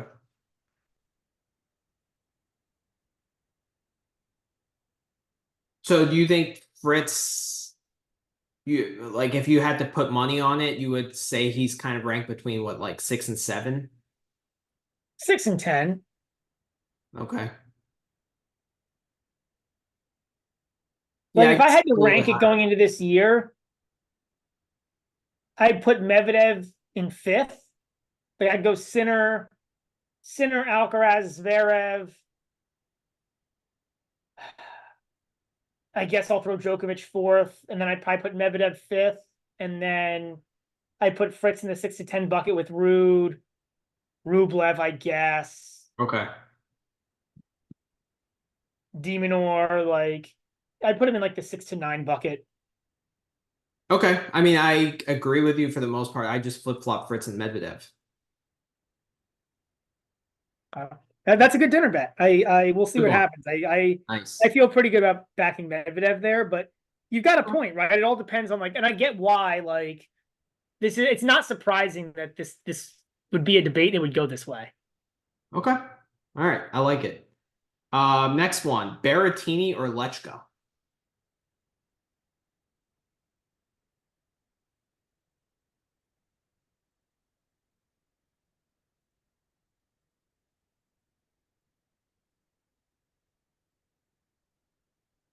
It's an interesting one. I'm gonna go Berrettini here. I trust him much more from a mental perspective. I think he's gonna have some better results. Like throughout the year. I mean, he had those like 250 wins on the the clay 250s, and I think he won made the final in Stuttgart and then won Stade and Kitzbühel. But he was injured to start the year. Oh, maybe not. Oh no, that was 23. Yeah, he was injured to start the year. He started in Phoenix this year, where he made the final against and lost to Nuno Borges, that clay at the Challenger 175. And then he won Machac. That's right. But then he got hurt again in Monte Carlo and then didn't play until Stuttgart. So when Berrettini has played, he's done pretty well. It's just the question is, can he play enough? And he managed to end the year ranked 34, not playing the first third of the year and not playing most of the clay. And then drawing Sinner in round 2 at Wimbledon. And then actually had a pretty poor end to the year. Once he came back from Kitzbühel and played the hard courts, like he didn't do great. So I'm gonna back Berrettini here, just because I think there's some upside here. I cannot agree with this stake. I'm going to Wow. be Okay. hard on Lehechka. Wow. If you want to talk injuries, Lehechka missed 4 months between Madrid and I think Cincinnati. So that you can start right there. I just like 28. there's no like so for in terms of tournaments, Berrettini played 20 tournaments, Lehechka 21, and Lehechka still finished 28th versus Berrettini's 34th. It's not that. It's only 6 spots. My point is he still finished higher, right? He still finished higher despite like they played, he only played one more tournament. So like even despite I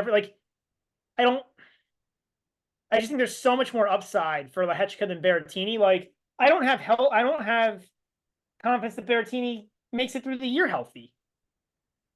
Do you really have confidence that Lechka can make it through the year healthy? He didn't really prove it this year. If he's you're saying 23. Like I think this was his first major injury, right? Didn't he make it through 23 mostly healthy?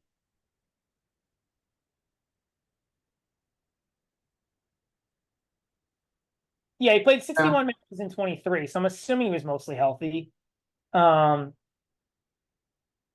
Yeah, so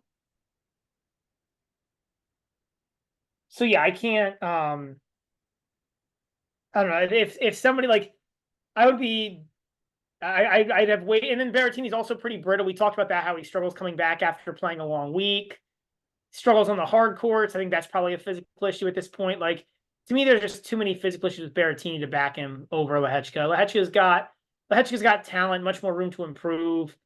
Berrettini's got a lot of like it's incredible. He's got an incredible serve. He works really well around his weaknesses. Like I get it. There's things to like about Berrettini as a tennis player, but like But I trust Berrettini more mentally than Lechka. Like if he gets to a semi or a final, I trust him to rise to the occasion more than I would Lechka. And in the later rounds, that's where you gain more points. So if he finds a way to get to a semi or a final of a 500, I would much rather back Berrettini than Lechka in the same situation. Can he get there? That's another question. But I don't know. I mean, Lehechka did win Adelaide, so I don't know that it's like I don't know that like it's But not like he Antwerp, never won a tournament. yeah, but Antwerp, that dud against the RBA, that was bad.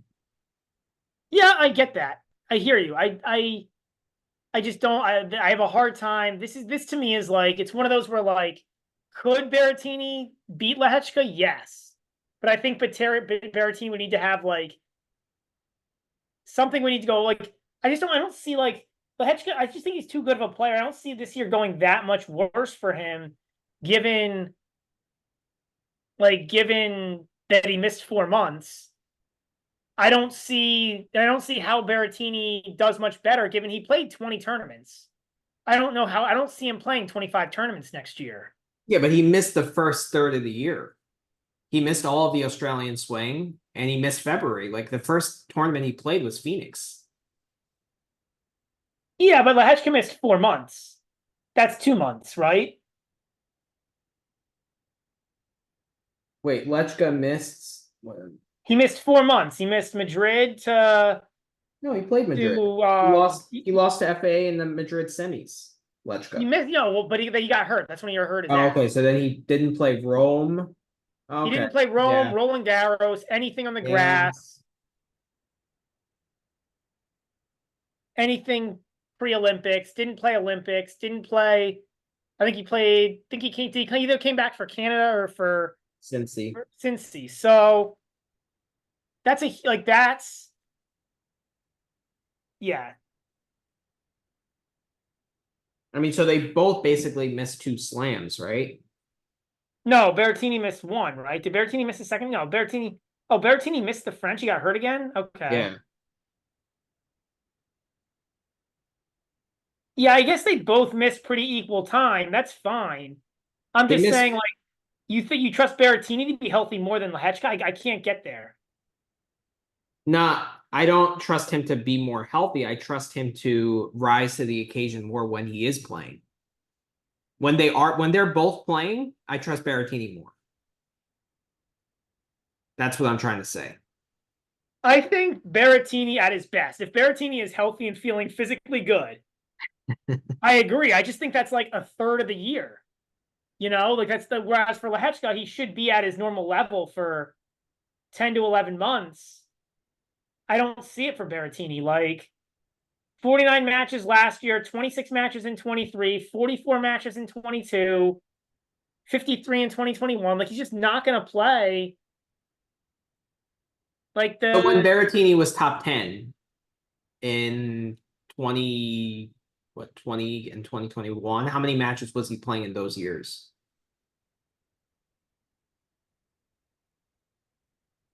Wait, did he really? Oh, no, that was a COVID year. He played 53 matches in 2021 and made the top 10, 45 in 2022 and made like the top 15, top 20. So like, yeah, he could do it. He could, but he's got to be really good. He's got to play at like a top 5 level when he plays. If he's gonna, like he has to play at a higher, whatever level he's like, whatever ranking he want him to be, he has to play at a level higher than that to make that ranking, because he's just not going to play enough matches. I don't know. He's shown that he can stay healthy for a year. It's been a couple years since he's done that, but that's the problem, right? And for a player like him, like he is a bigger dude. Lechka is too. He's an underratedly big dude. Like he hasn't shown that. I mean, besides 2023, he hasn't really shown that he could play a full year either. I understand that he's younger, but that's the only. I mean, like, okay, so we've had one injury for Lechka, right? One injury, whereas we've seen Berrettini be injured for like 3 years. You know what I mean? Like, it's. Well, that's why it's an interesting debate, because they both miss kind of equal time Last year, but that's one. Yeah, I don't know. And it's like I said, it's not even just the pure like injuries, missing time. It's that we saw so many instances of Berrettini really struggling. Like after he played well in a given week, he'd struggled in the next week. Yeah, but we're not like comparing Berrettini to Draper, right? We're comparing who will be ranked higher at the end of the year, right? Yeah, I But just again and I'll go back let's and say what I said before. Like I think Berrettini has to be I think Berrettini has to be almost like so what's your ranking ceiling for both guys? Like I think Berrettini, I would say I would say between like 20 and 22, whereas Lechka, I would say between like 22 and 24. Like they're is there a close. ceiling or what you expect? That's what I expect. Yeah, so I would go. I think there's a little bit of a gap here. I would put Lechka where you put Berrettini, probably 20 to 25. Okay. And then Berrettini, probably somewhere like 30 to 35. Like, I just don't Huh? like, I don't, I just don't see how he has to be so good and he is so good. When he's good, he is really good. So I get it. But like, I he like the has to disagreement. be, I like the disagreement. We got another one. I Good. just don't know. All right. Let's move on. Next one. Arthur Fils or Lorenzo Musetti? This is Feast pretty easily for me. I don't see Musetti repeating last year. He's just like the problem is Musetti. It's pretty much just the natural surfaces. Mm-hmm. He made semis of Wimbledon, right? That seems pretty unrepeatable, to be honest. I agree. The whole grass run seems. I mean, he was really good on the grass. Um, but But I also feel like his clay results can improve,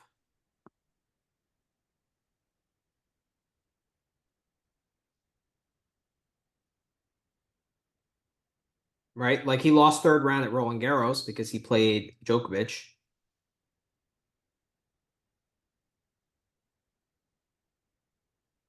He lost third round to Djokovic at Monte Carlo. He lost first round in Barcelona, lost first round in Madrid, lost first round in Rome, or second round, like it was his first match. So he has room to improve there. And he on really the only clay, started playing really yeah. I well mean, I guess on he the was only 12 and grass. 8 on the clay last year, right? Like it did. Yeah, he made the semis of the Olympics. Yeah, and he It's lost. interesting because he did seem to turn a corner at Wimbledon, but then Yeah. again, then he went Oh, back to no, the at hard course Queens. scene. At What? Queens, he turned a corner at Queens. He made the final and lost to Paul. Right, right. But then did he really turn a corner? Because then post US, like he was under 500 this year on hard. Yeah, he's not good on hard. That's the problem. But at the same time, he finished the year ranked 17, and I feel like he has room to improve on the clay. So like, But he's got a lot to defend on grass. I don't think he's like. Is yeah, he? I think he's a good. I think he could be a fine grass court player. But I don't think he's like Queens Club finalist, Wimbledon semis good. Like I agree. I that's agree. like a top. I mean, that's like top 10 type of results, you know? Yeah, agreed. Whereas Who comparing Feast, him to? Arthur Fees? Feast, Yeah, I mean, I think Fees is a borderline top 20 guy this year. Like, I don't think Musetti is. So yeah, I think yeah. yeah, I'm gonna go Feast too. I mean, Feast like found a way to win 2 500s in Tokyo and in Hamburg. And I don't think he's going to defend those Hamburg one, the Hamburg one, because he has that's now the week before Roland Garros, right? So he's I mean, probably I think for Feast, like every given match, every given week is a new adventure, you know. But I like but yeah. he's a better athlete. Game translates better across more surfaces. He does have those duds though. Yeah, so does Musetti. That's true. That's true. True.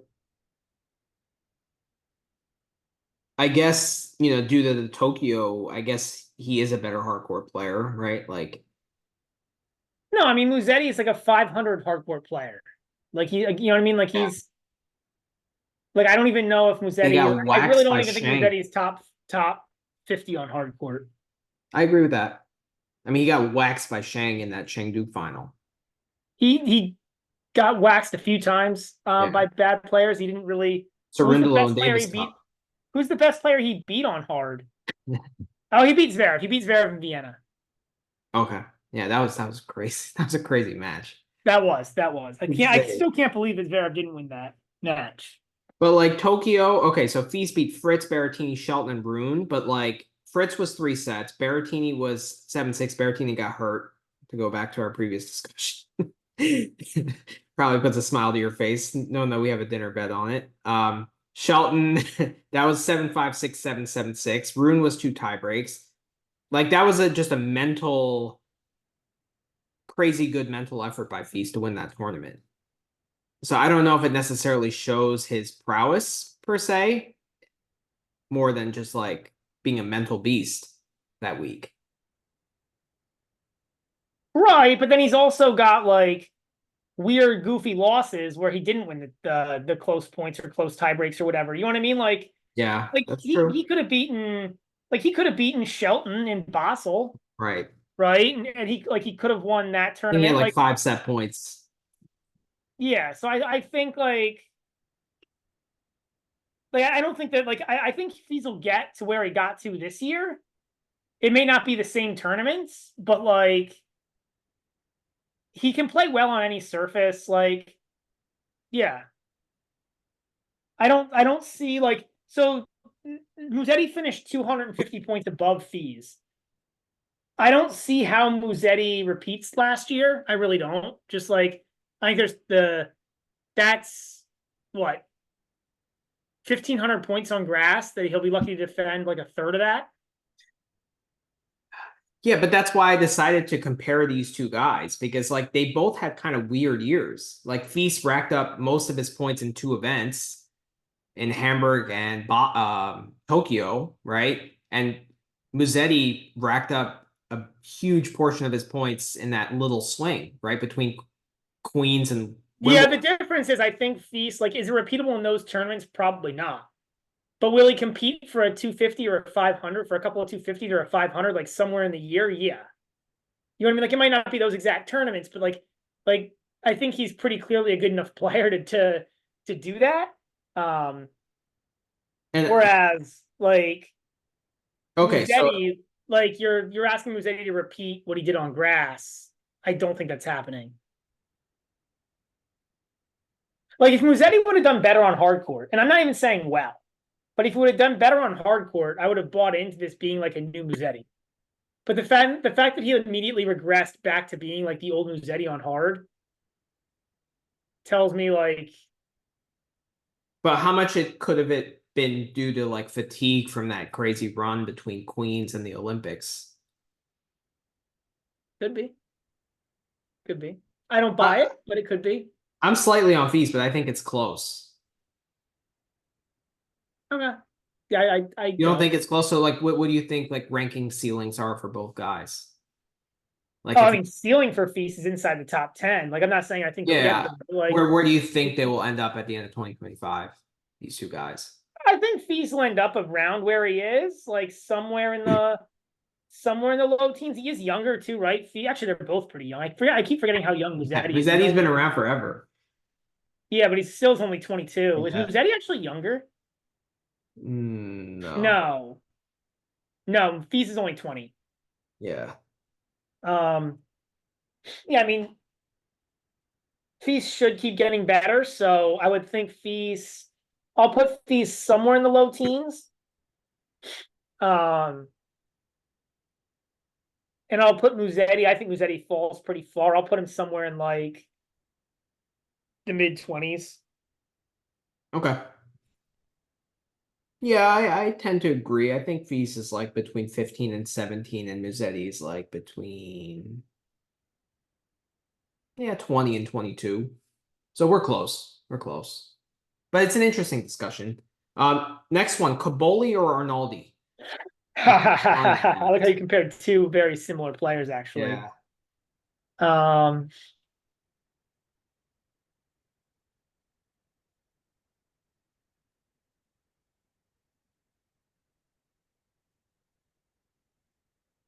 For me, wow, Cobolli ended up above Arnaldi this year. he did. Wow. I mean, for me, it's clearly Cobolli. I think Arnaldi's a slightly better athlete, but I think Cobolli has more like clarity in his game, and he's more. I think he's slightly more consistent.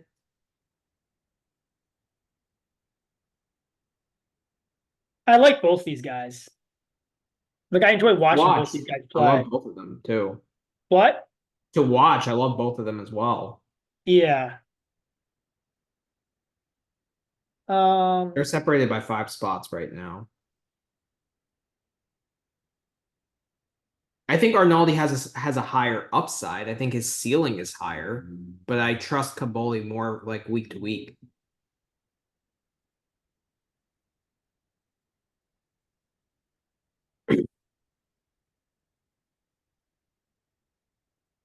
This one's close. I will say Cobolli got pretty. I've got to think pretty lucky this year. Cobolli was 23-17 on hard courts this year, but he won just 61.5% of service points and 35.5% of return points. So he won less than half of overall points, and he somehow finished 23-17. Wow, that's interesting. He went 12-5 in tie breaks. And I think he did really well in deciding sets. But Arnaldi also 49.7% total points won. Serve points won, return points won of 98. Well, yeah. Yeah, 99. Break percentage of 23%. So they're both under 50%. For the year in total, I was saying just hard courts. Like Cobolli Okay. got pretty lucky on hard courts is what I was saying. And I remember that. Was it Washington that he had that like miraculous run where he kept winning like third sets and third Yeah, sets yep. breaks? Like Made the final. I But guess on the flip side, Cobolli wasn't playing on the tour at the beginning of the year, right? So he'll now get tour opportunities, whereas Arnaldi played the whole year on the tour. yeah, he did what No, that's Cobolli not true. did. Cobolli started the year at 100, so he played the whole year on the tour. Okay. Um, Yeah, Arnaldi started the year at 44 and he ended at 38. yeah. Obviously Cobolli climbed, but he obviously. I mean, Yeah. this one's close.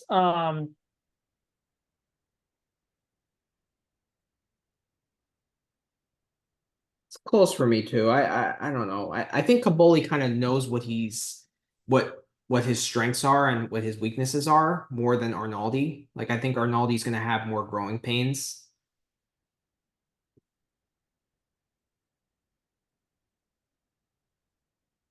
I'll At go their with Arnaldi, but I relative. think it's close. I think Arnaldi's just a better athlete, but it's really close. Wait, who do you pick?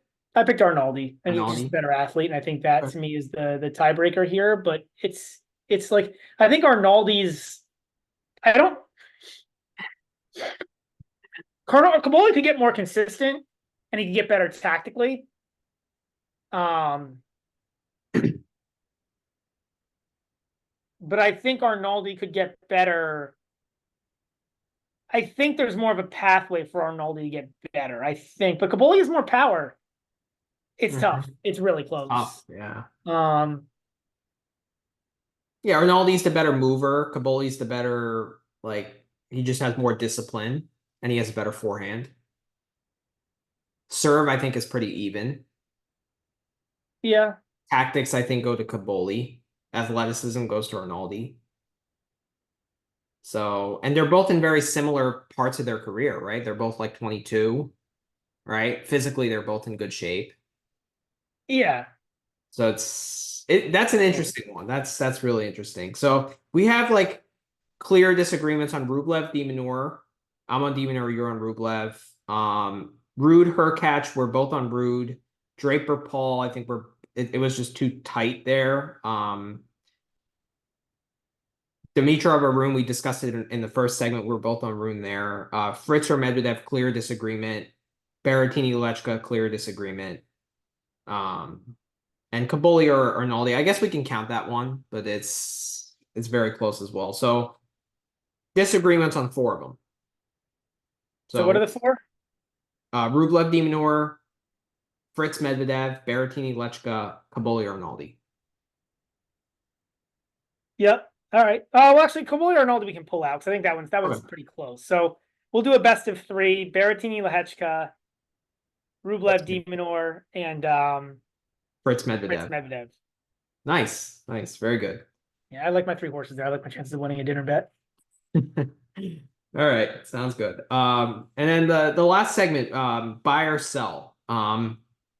Will they be ranked higher or lower than they are to end 2024?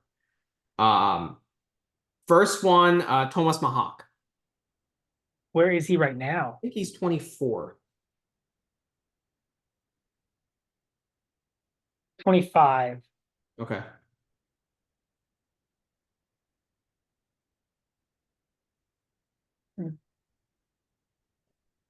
Um,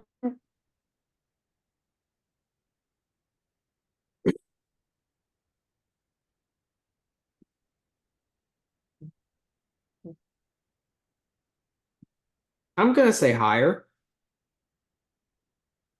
I'm higher. meaning better. Huh? Meaning better. Better. Yeah. I mean, I think I'm higher on him in general than you are. Yeah. I think he's an all quarter. Like he plays pretty well on clay. He should be pretty good on grass, right? Like just stylistically.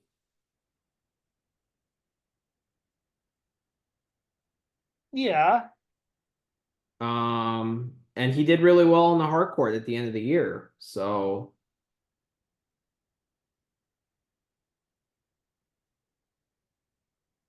I think if he improves his serve a little bit, I think that's a room for improvement. But like guys ranked around him, Popperin, Tabilo, who I'm selling. We'll talk about him a little later. Korda, who can't stay healthy. Shelton, I think Machac is a better player than him. Shelton is like obviously a better athlete. Well, yeah, Shelton's a better athlete and has more firepower, but I think Machac can overtake him. Then it starts getting tough, like when you start talking about like Kachanov, Musetti, Hubie. But I'm a buy for him, so I'm gonna go higher or better. I'm probably gonna stay the same. Okay. Yeah, I don't really see what yeah, I think I'm probably I'm probably not really too high. Maybe a slight buy, but I don't think it's too much. Like he was, I think it's pretty Okay. I think it's pretty well slotted. Next one, Tiafoe.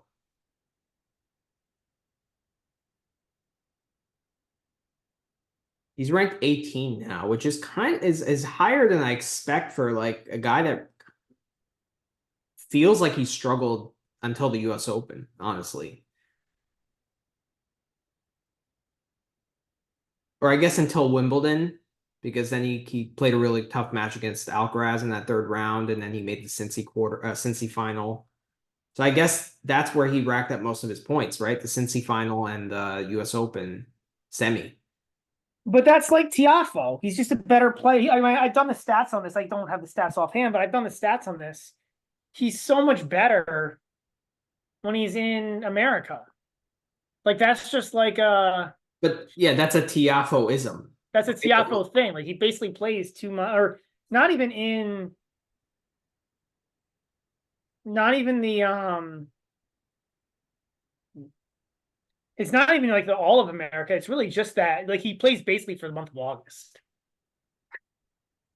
But You know, the thing is, like he's not obviously not going to be able to replicate those results. right? It's very unlikely, right? So can he rack up enough points elsewhere to offset that?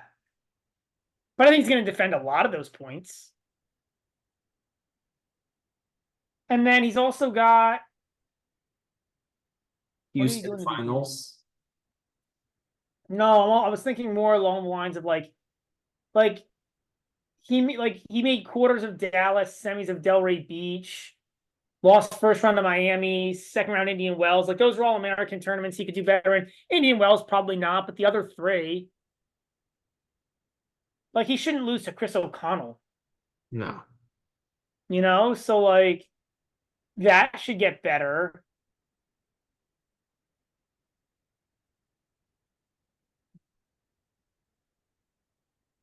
He played Alcaraz tough in Wimbledon. Like he did make a statement about clowns about wanting to be better, right? He talked about how he keeps losing. He's embarrassed about he's losing to clowns.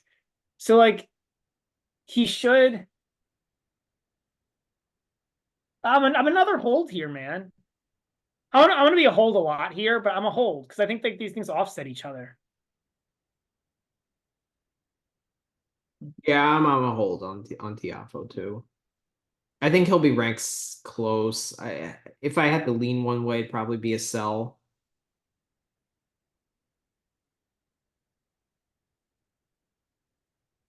I just think 600 points in Cincinnati and then what 720 at the US Open. That's 1,300 points. Fine. I think he can defend probably half of Semis in those. Washington. Well, semis in Washington could be pretty defendable. That's his home tournament. Yeah, it's his home tournament, but it's probably going to have a tougher field this year with no Olympics. Maybe. I feel like that's always a weird one because, like, I guess a lot of times that's when guys come back right away, but there's two Masters right after it. Like the I don't know. Plus, are there still clay tournaments in Europe at that time? What's the calendar look like again for 25? I know they changed it up. Mm.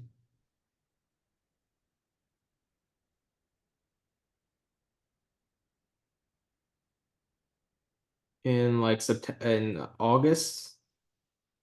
Yeah. I mean, he's not gonna play those. I mean, there's No. The question isn't is he going to play the European clay tournaments? The oh, question is who how else is is the going field to, gonna right? be? I mean, Like, there's Kitchbull and Umag on that same week of Washington, and there's Gastad and Bastad. yeah. So okay, so yeah, there'll be so Washington won't be that tough of a field because there's going to be guys still in Kitchbull and Umag. Yeah, it's definitely going to be tougher than last year. Is my point, right? Because there A was little tougher. I don't think it'll be that much tougher, honestly. yeah, I'm a hold. I'm a hold. I think he's going to be similar. Next one, Jakub Mensik. Where is he now? This is an interesting one.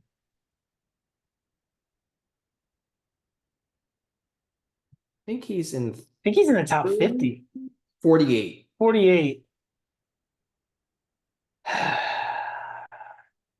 But he's only 19. He does have some physical concerns, as John brought up in the MP9 pod. But he also has tremendous upside. And those physical concerns should get better. I mean, just like biology, right? Like as like he's 19, so he should be better than he was at 18. So like Should.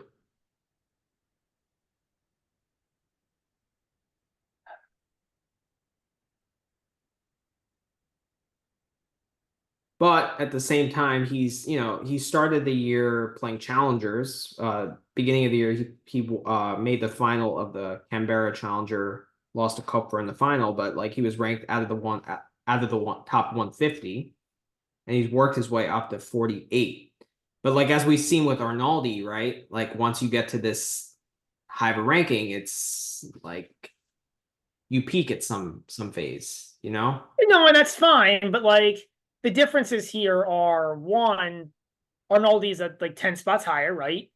Two, Arnaldi's a couple years older, right? I think Arnaldi's like 21, Yeah, 22. 22, Yeah. 22. So yeah, Arnaldi's a couple years older. Three, I think it's more obvious why like Arnaldi's kind of peaked.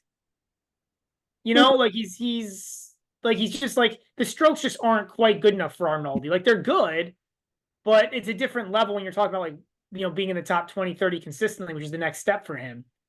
Well, I actually think Mensik's strokes are better than Arnaldi's, right? Like I just think that the physical concerns and the demands of a full season Yeah, are Mensik against the top 100 after August, 12-8, serve points one, return points one, total of 102. So took a set off of Minaur in Vienna, took a set off of Djokovic in Shanghai. Actually played Djokovic pretty tough in Shanghai.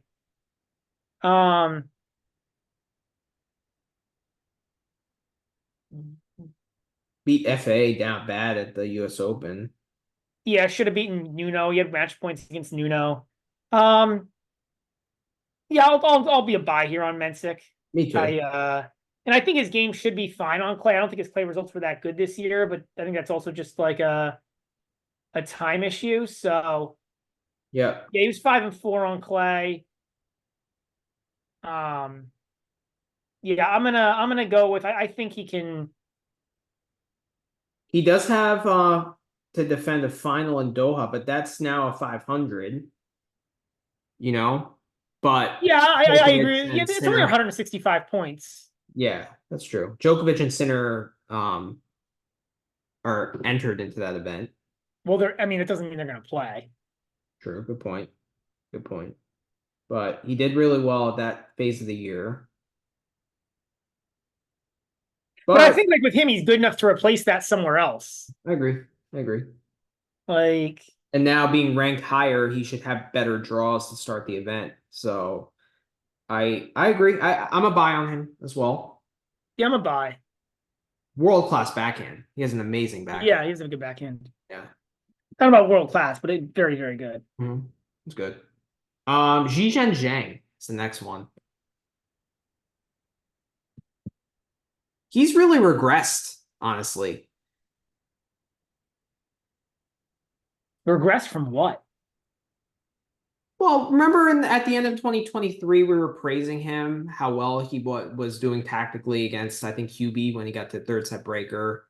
And like, yeah, and he finished ultimate dogger pass. Like, I don't know if I'm gonna. And he finished last year ranked 58th. He finished this year ranked 47th. Fair. Okay. Like, I'm not gonna say he's regressed. I don't think that's an accurate statement. I mean, maybe okay. I should revise my statement. I don't think he improved as much as he should. I thought he would. Okay. But like he lost his last 6 matches to Cilic, Fokina, Bergs, Karatsev, Dimitrov, and Etch. Yeah, I mean, good results included a Halle semi, where he played center tough there, but everyone played center tough in Halle, I guess because the court was just so quick. Hangzhou final, Rome quarter, lost to Tabilo.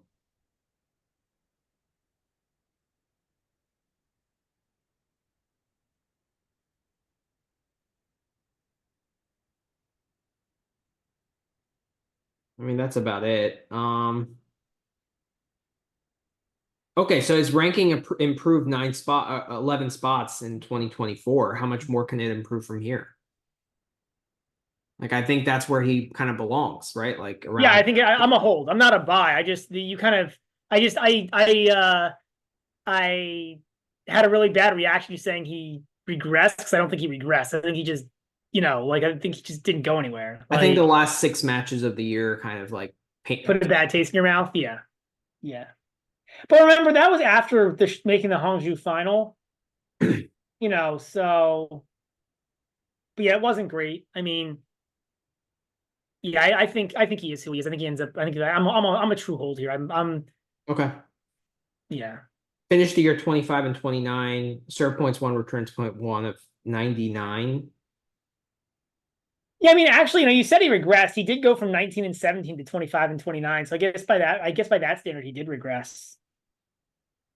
So kind of interesting. Yeah, but didn't he play some challengers the year before? I, Maybe. I was taking just ATP level, Oh, okay. right? Yeah. I mean, like really bad losses in the beginning of the year to like Sebastian Domenico and Davis Cup. Just I don't know. Martin Dam he lost to in Miami. That's a bad loss. Gotten beaten down by Tsitsipas at Roland Garros 3-3 and 1. I mean, like losing to Tsitsipas at the French is not bad, but like 3-3 and 1 is bad. Yeah, So, it's gonna be ever any given day with him. You know what I mean? But I um, think I just think I think he is like I but think the I think he finishes the year right around 50 again. Like I think that's what I'm I've thought of him close. for a year and a half now. Like I just think it's one of those things where like his ranking in the market's caught up to where he is, Yeah. but like I don't think he's particularly better. But I'm closer to sell just because of that, like any given day kind of thing. Like if he's an any given day kind of player, how can you trust him to make a final or a semi where you get more points?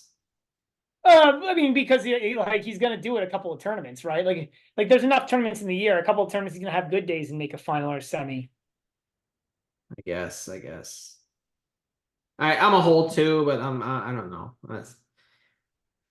Uh Alejandro Tabilo, the next guy.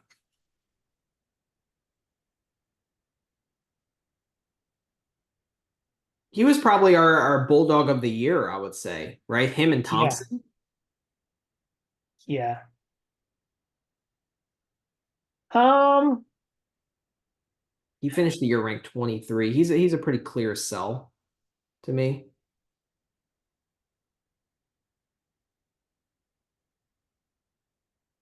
so he did completely fall off a cliff at the end of the year. He went after the US Open, he went 0-5-1-6-2-7-3-4-9 or 4-10, something like that. I Quick mean, count. he fell a cliff after Wimbledon. Well, yeah, he made round of 16 in Canada. So I guess after Canada, lost first round in Cincy, first round in US Open, and then won three matches the rest of the year. But he did win 3 tournaments on 3 different surfaces. Yep. He did He won a Challenger 175 in Aix-en-Provence.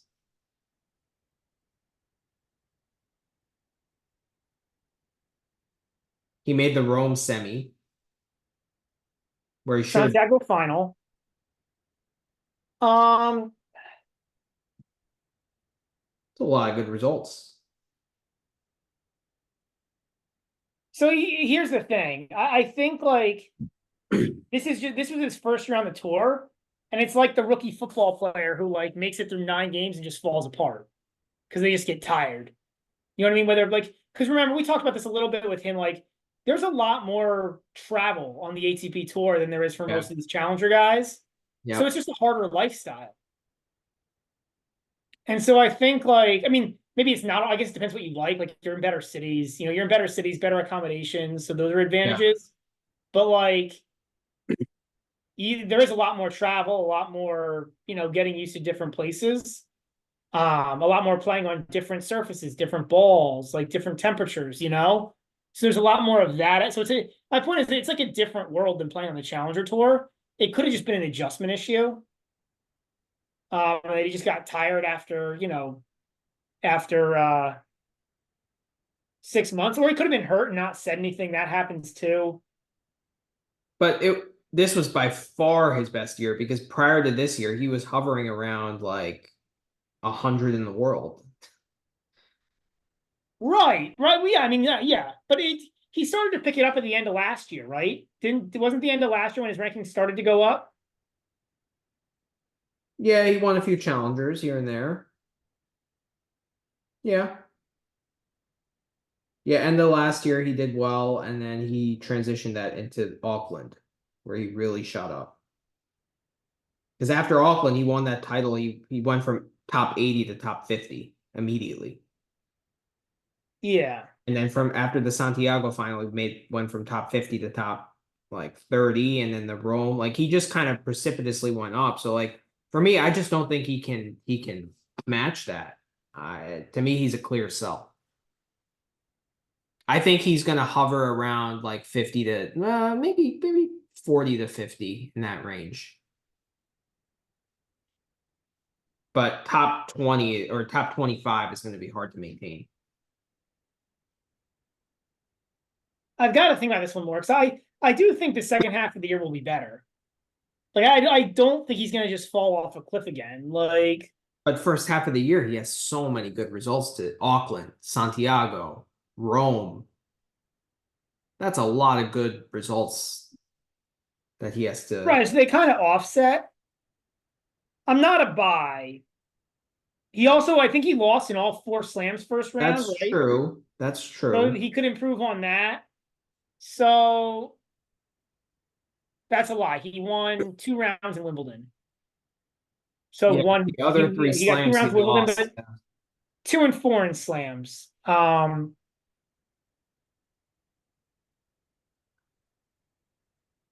Yeah, but remember after Rome, we were backing him to make like semis of Roland Garros. Like I'm gonna back off this year, you know. That was like 100 to 1 bet or something. It was that was not like a 10 to 1 or something. You know what I mean? That was like 100 to 1 bet. Like it was I think it was more like 50 to 1 to win the quarter. I think you're right. I think it was 51 to win the quarter. But like I still don't feel bad about it. Like it was a long shot bet. You're not gonna win too many of those.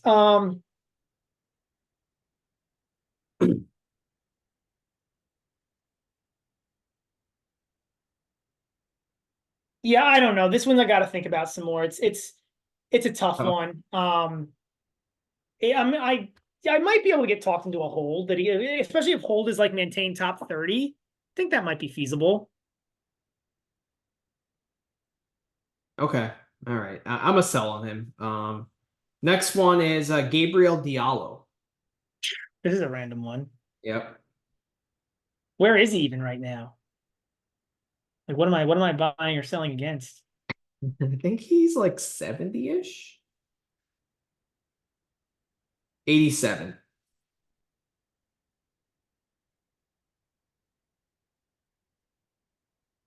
He played really well in Almaty. Like he had a really good second half of the year.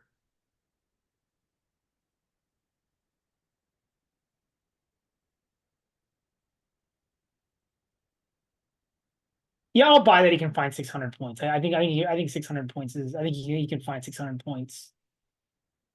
Yeah, I agree. Just based on the fact that being 86th in the world now, he should get into True. um Slams. yeah, he should get into slams, should get into better tournaments. So yeah, I'll buy that he can find 600 points. Yeah. Top 50, I think, is a stretch, but I'll buy that he does better than he is now. Okay. And So I don't think last there's too one. many disagreements there. Yeah, I agree. Last one I have on my horizon is Felix.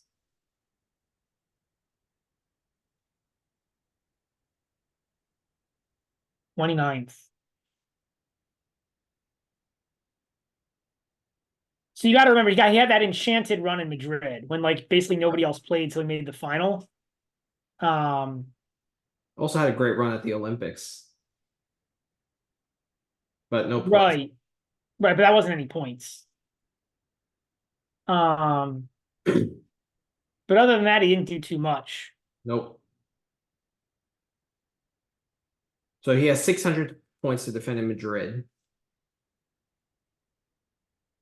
I But actually think clay is ironically his best surface because he has more time to set up on the forehand. I don't agree with that. I don't agree with that. I think like I think he needs time when you know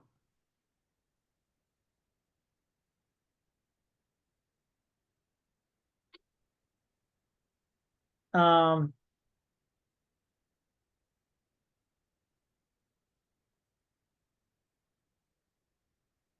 he probably got a little unlucky. He was 21 and 25 versus top 100 players this year, but he won 102. He won 66% of serve points and 36% of return points. So Mhm. probably a little unlucky there. Um,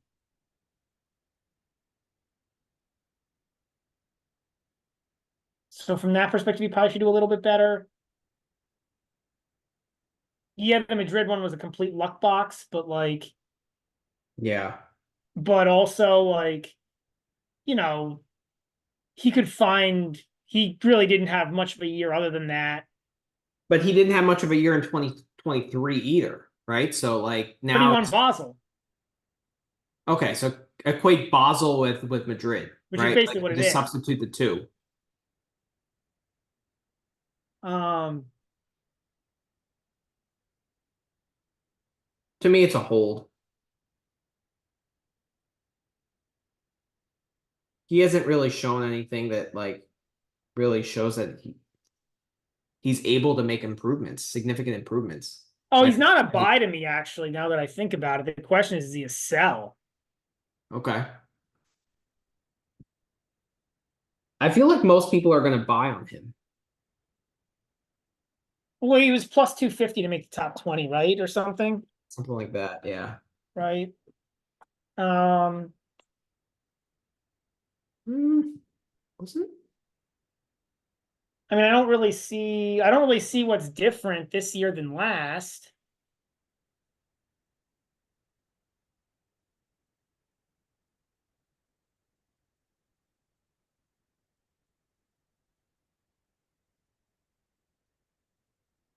You know what? I think he, I'm gonna, I think he's to me, he's probably a hold. old? Yeah. Yeah. To make top 20, he was no, he was plus 150 to make top 20. Yeah, I don't like that. Yeah, to me, pure hold. Man, disappointed. I don't think we have too many disagreements here. Yeah, not on this one. Do you have any players that you want to discuss? Um, I'm a buy on Fokina. Huge buy on Fokina. I always am, but he's 61st. Okay. He really he should be in the top 50. Like he's just way too talented not to be. Also, he was like 0 and 12 in tie breaks versus top 100 players this year versus top 50 players, something like that. Crazy. That's crazy. Like, so Pure that should have variance, you'd expect him to be better, right? right, right. Like I'm not saying he's gonna be mentally tougher than he's gonna be the mentally toughest guy on tour, but like I would think he would not choke like some match or another. So yeah, I'm a huge buy there. I think we have a bet who will be ranked higher between Thompson and Popperin at the end Yep. of the year. No, it's who will have a better winning percentage on hard courts. Oh yeah, that's right. That's right. Um, Next, Navone. which one? It's Navone's Oh, 47th. Marion Boney. He's a sell.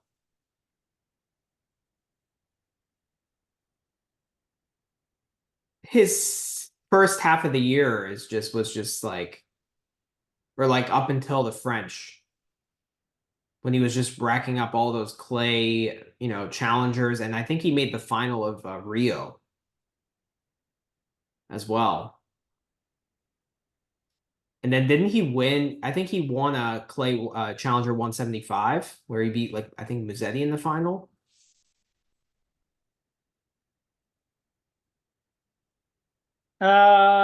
Yeah, Cagliari. Right? Yeah. So I think that'll be tough to replicate, honestly. And then he's kind of a lost cause on quicker surfaces. Like I don't think that that's going to drastically improve. Maybe a little bit, but not enough to really rack up a lot of points. He also has no experience on the quicker surfaces. Yeah, but he's going to be playing on clay most of the year anyway. Like it's going to take a long time for him to really generate experience on those surfaces. Well, no, because there's not that there really isn't that much opportunity to play on clay. It's not like the Challenger where you can find a clay court every week, right? Like it's really just the Golden Swing. Like the only time you really have a choice to play on surfaces is Golden Swing. Like your only choices are February, right, where you can play in different parts of the world, or February, or those couple of weeks after Wimbledon. Everything else, you're pretty much stuck in one part of the world. Yeah, but I have a feeling he's gonna choose to play clay challengers rather than play ATP hard events. Oh, I don't think he'll do that. If he didn't do it this year, I don't think he'll do it next year. He played the whole ATP season on the hard court. The whole Yeah, post. I don't think his ranking is gonna stay in the top 50. I think he's gonna drop down to near the like after March, he'll probably drop down to like 70 or 80. And then he won't get direct entry into a lot of these hardcore events. I think that's where he kind of belongs, like in that like 70 to 80 range. Yeah, I don't know, man. 5-5 on clay last year against the top 50. That's pretty good, given who we're talking about. 13-10 against the top 100. Yeah, I don't think that's sustainable for him. That's my point. Do you think he played better this year than he is? Yeah.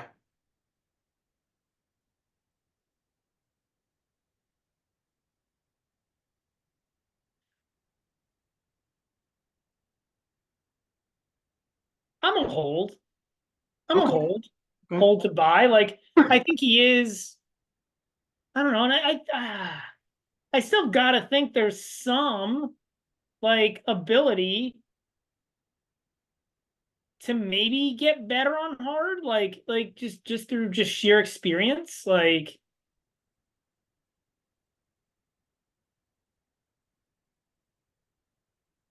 Yeah. but I mean, he didn't show anything that says he will. It would just be like, and his game wouldn't make sense. It wouldn't make sense with his game. He's so limited. He's so limited. But can he just grind his way to top 50 via just straight clay Yeah. results? Like, I don't know, man. Like the guys around him, like where's Baena? Baena's at 57, 10 spots lower. Like, is he really that much? Is he really that much more limited than RCB? The same. Pretty similar. I think RCB is actually a little better. Pedro, like, is he really that much more limited than Pedro? Pedro's 5 spots ahead of him at 43. But Pedro did have some really good results. I'm a sell on Pedro too. Darderi. Yeah, Darderi, he won that 250 title in Cordoba. Darderi's a little more of a serve too. True. First serve, maybe not the second. First serve he's a little bit more. They're all in that similar bucket. Like, I agree with you on Fokina because like he should be way better than RCB, Darderi, Pedro, and Navoni. It's just like between the years, right? For who? And Fokina. Oh no, that's why I'm a huge buy on Fokina. He's way better than all those guys. It's not even close. Like Yeah. Fokina could like it wouldn't surprise Fokina. It wouldn't surprise me to see him break the top 20 this year. Actually, it would surprise me. It would not like shock me. It would surprise me. I'm not saying I think he will, but like I think he'll crack the top 50. I think he'll be top 50 again for sure. There's no reason he should be outside top 50. Okay. Like, so to me, he's a huge buy. But I don't think that like I would love to see a betting market on it. Me too. You know what I mean? Because I don't know what kind of odds you could get there, but like I would if you could get even money on him to be in the top 50, I would take that any day. But like Yeah, see, I'm a big buy on Mensik because like he's ranked one spot lower than Navoni right now. But like they're opposite players, right? Like Navoni's limited, but no physical concerns.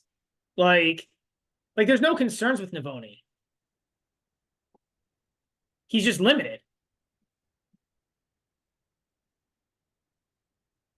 Yeah, I guess physically he's fine. He No, like just there's like no like hops around, like he I don't know. I feel like if Navoni played like three-hour matches in a row, I feel like he'd be limited too. I think he'd be fine. Like I think like he just he's not gonna like do anything like he's not gonna do anything like he's just he's there, there's And nothing like bounce special. around, fist Yeah. pump his fist. Yeah, I mean, okay. I guess I just think like your tennis needs to be at a certain level to like talk about physical concerns. Like for some players, when you talk about physicality being a problem, it's a good thing, right? Because like that means that they're winning enough where it actually like they pay a price for that, right? Navoni, I feel like he doesn't win enough where like physicality even matters. Yeah. I You don't know know, what I man. mean? He's pretty damn good on the clay. Like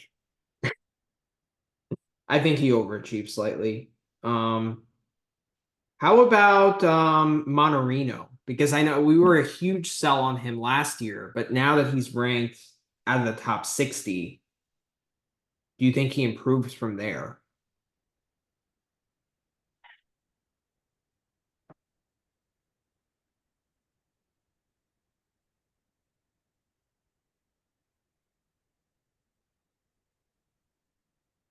I think it's an interesting one. I'm a slight buy on him. Like I think he belongs more in the top 50. Like he was so awful for such a long time. Like I don't think like after Miami he was really bad. Like yeah, that, but he's 36. yeah. Like and he does have an old man game, but like at some I point, mean he's right? old. Like He's old.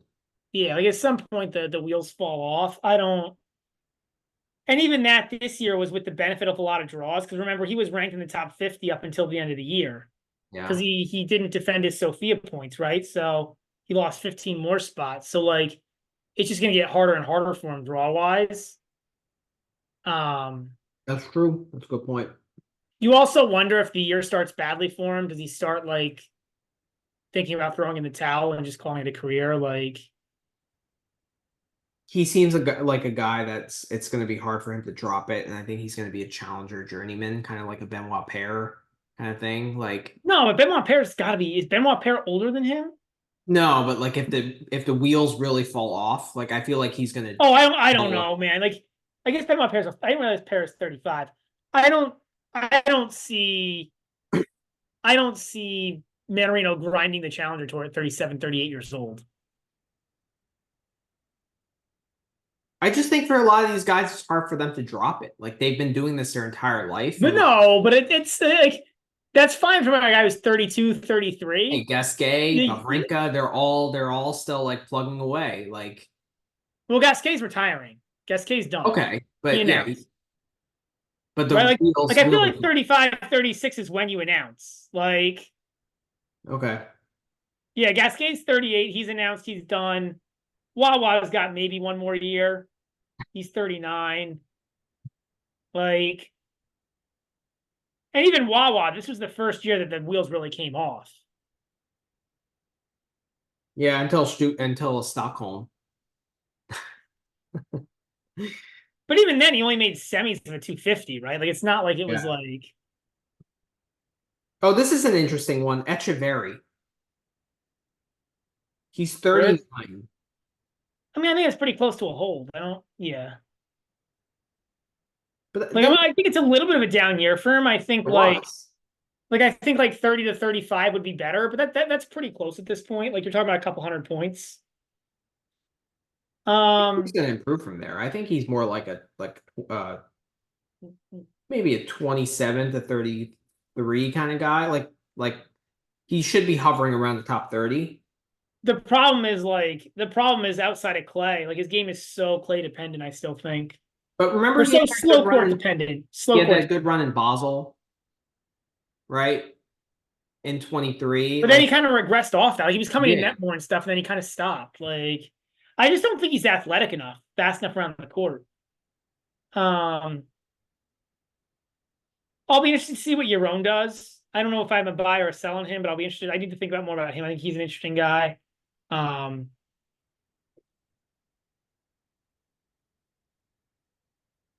Yeah.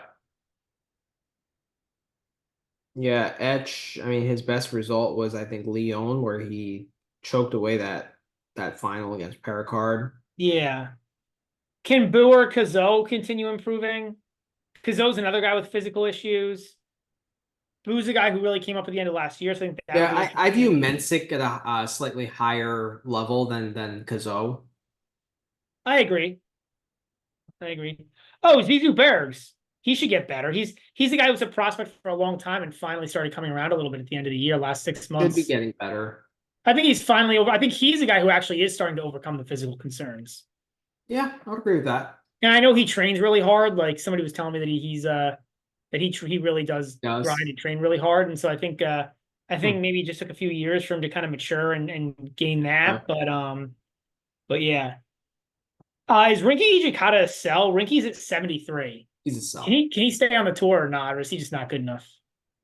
I hope I'm wrong, but I think it's just really hard. I mean, you talk about how like for him to just win points, like he has to work so hard, you But he know? actually plays pretty aggressive. I mean, he doesn't have any choice. Like he has to get literally everything out of himself just to stay on the tour. Like I actually think it's really amazing that he's made top 7 or top 80. You know, Yeah. like it's impressive. Like they're like if Mensik was around his level, we'd be like, what the hell are you doing? But with Brinky, just with his tools, like it's pretty impressive that he is where he is. Yeah. So Seyboth Wilch. Does Seyboth Wilch improve? Does he like he's got the talent to do better? hmm, it's probably a hold. Where is he ranked right now? 74.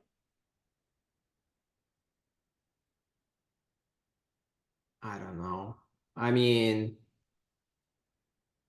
he's just too mentally volatile. I probably give a buy just on the pure talent, but like I just like I wouldn't be able to place money on it just because of if there was a line like I can't back him due to his mental problems.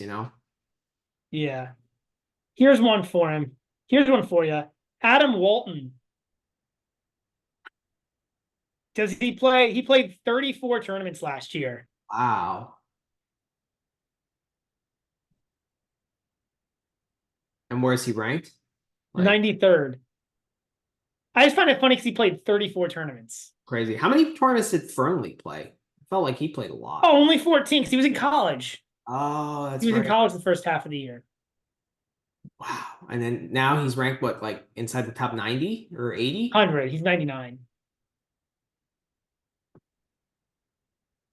I mean, he's had an impressive run, Jacob Fernley.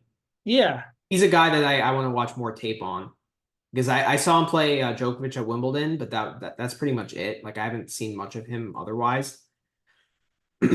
So I kind of want to study him a little bit before I talk about him more on the pod. So I think we're gonna leave it at that. But we'll have a part 3 where we'll cover some other things that we missed on these first 2 pods, and we'll also draft fantasy teams. So Yep. yep, and then tennis starts I think in like 13 days, right, with United Cup. Sure. So yeah, but there's Hong Kong, there's Brisbane, right? First week of January. Yes, those start. Yep. Those start the 30th. Oh, nice. Okay. Yeah, so Even it's actually before, yeah. So you can spend your New Year's watching tennis if you like, which is that actually I think is how I'm gonna start my New Year's this year. Rather than doing any, I'm just gonna be at home watching Hong Kong. Second round of Hong Kong or second round of Brisbane. yeah, like the losers we are. Yeah. All right, everyone. Thanks for listening. Yeah. Good day, Bye everyone. guys. Take care.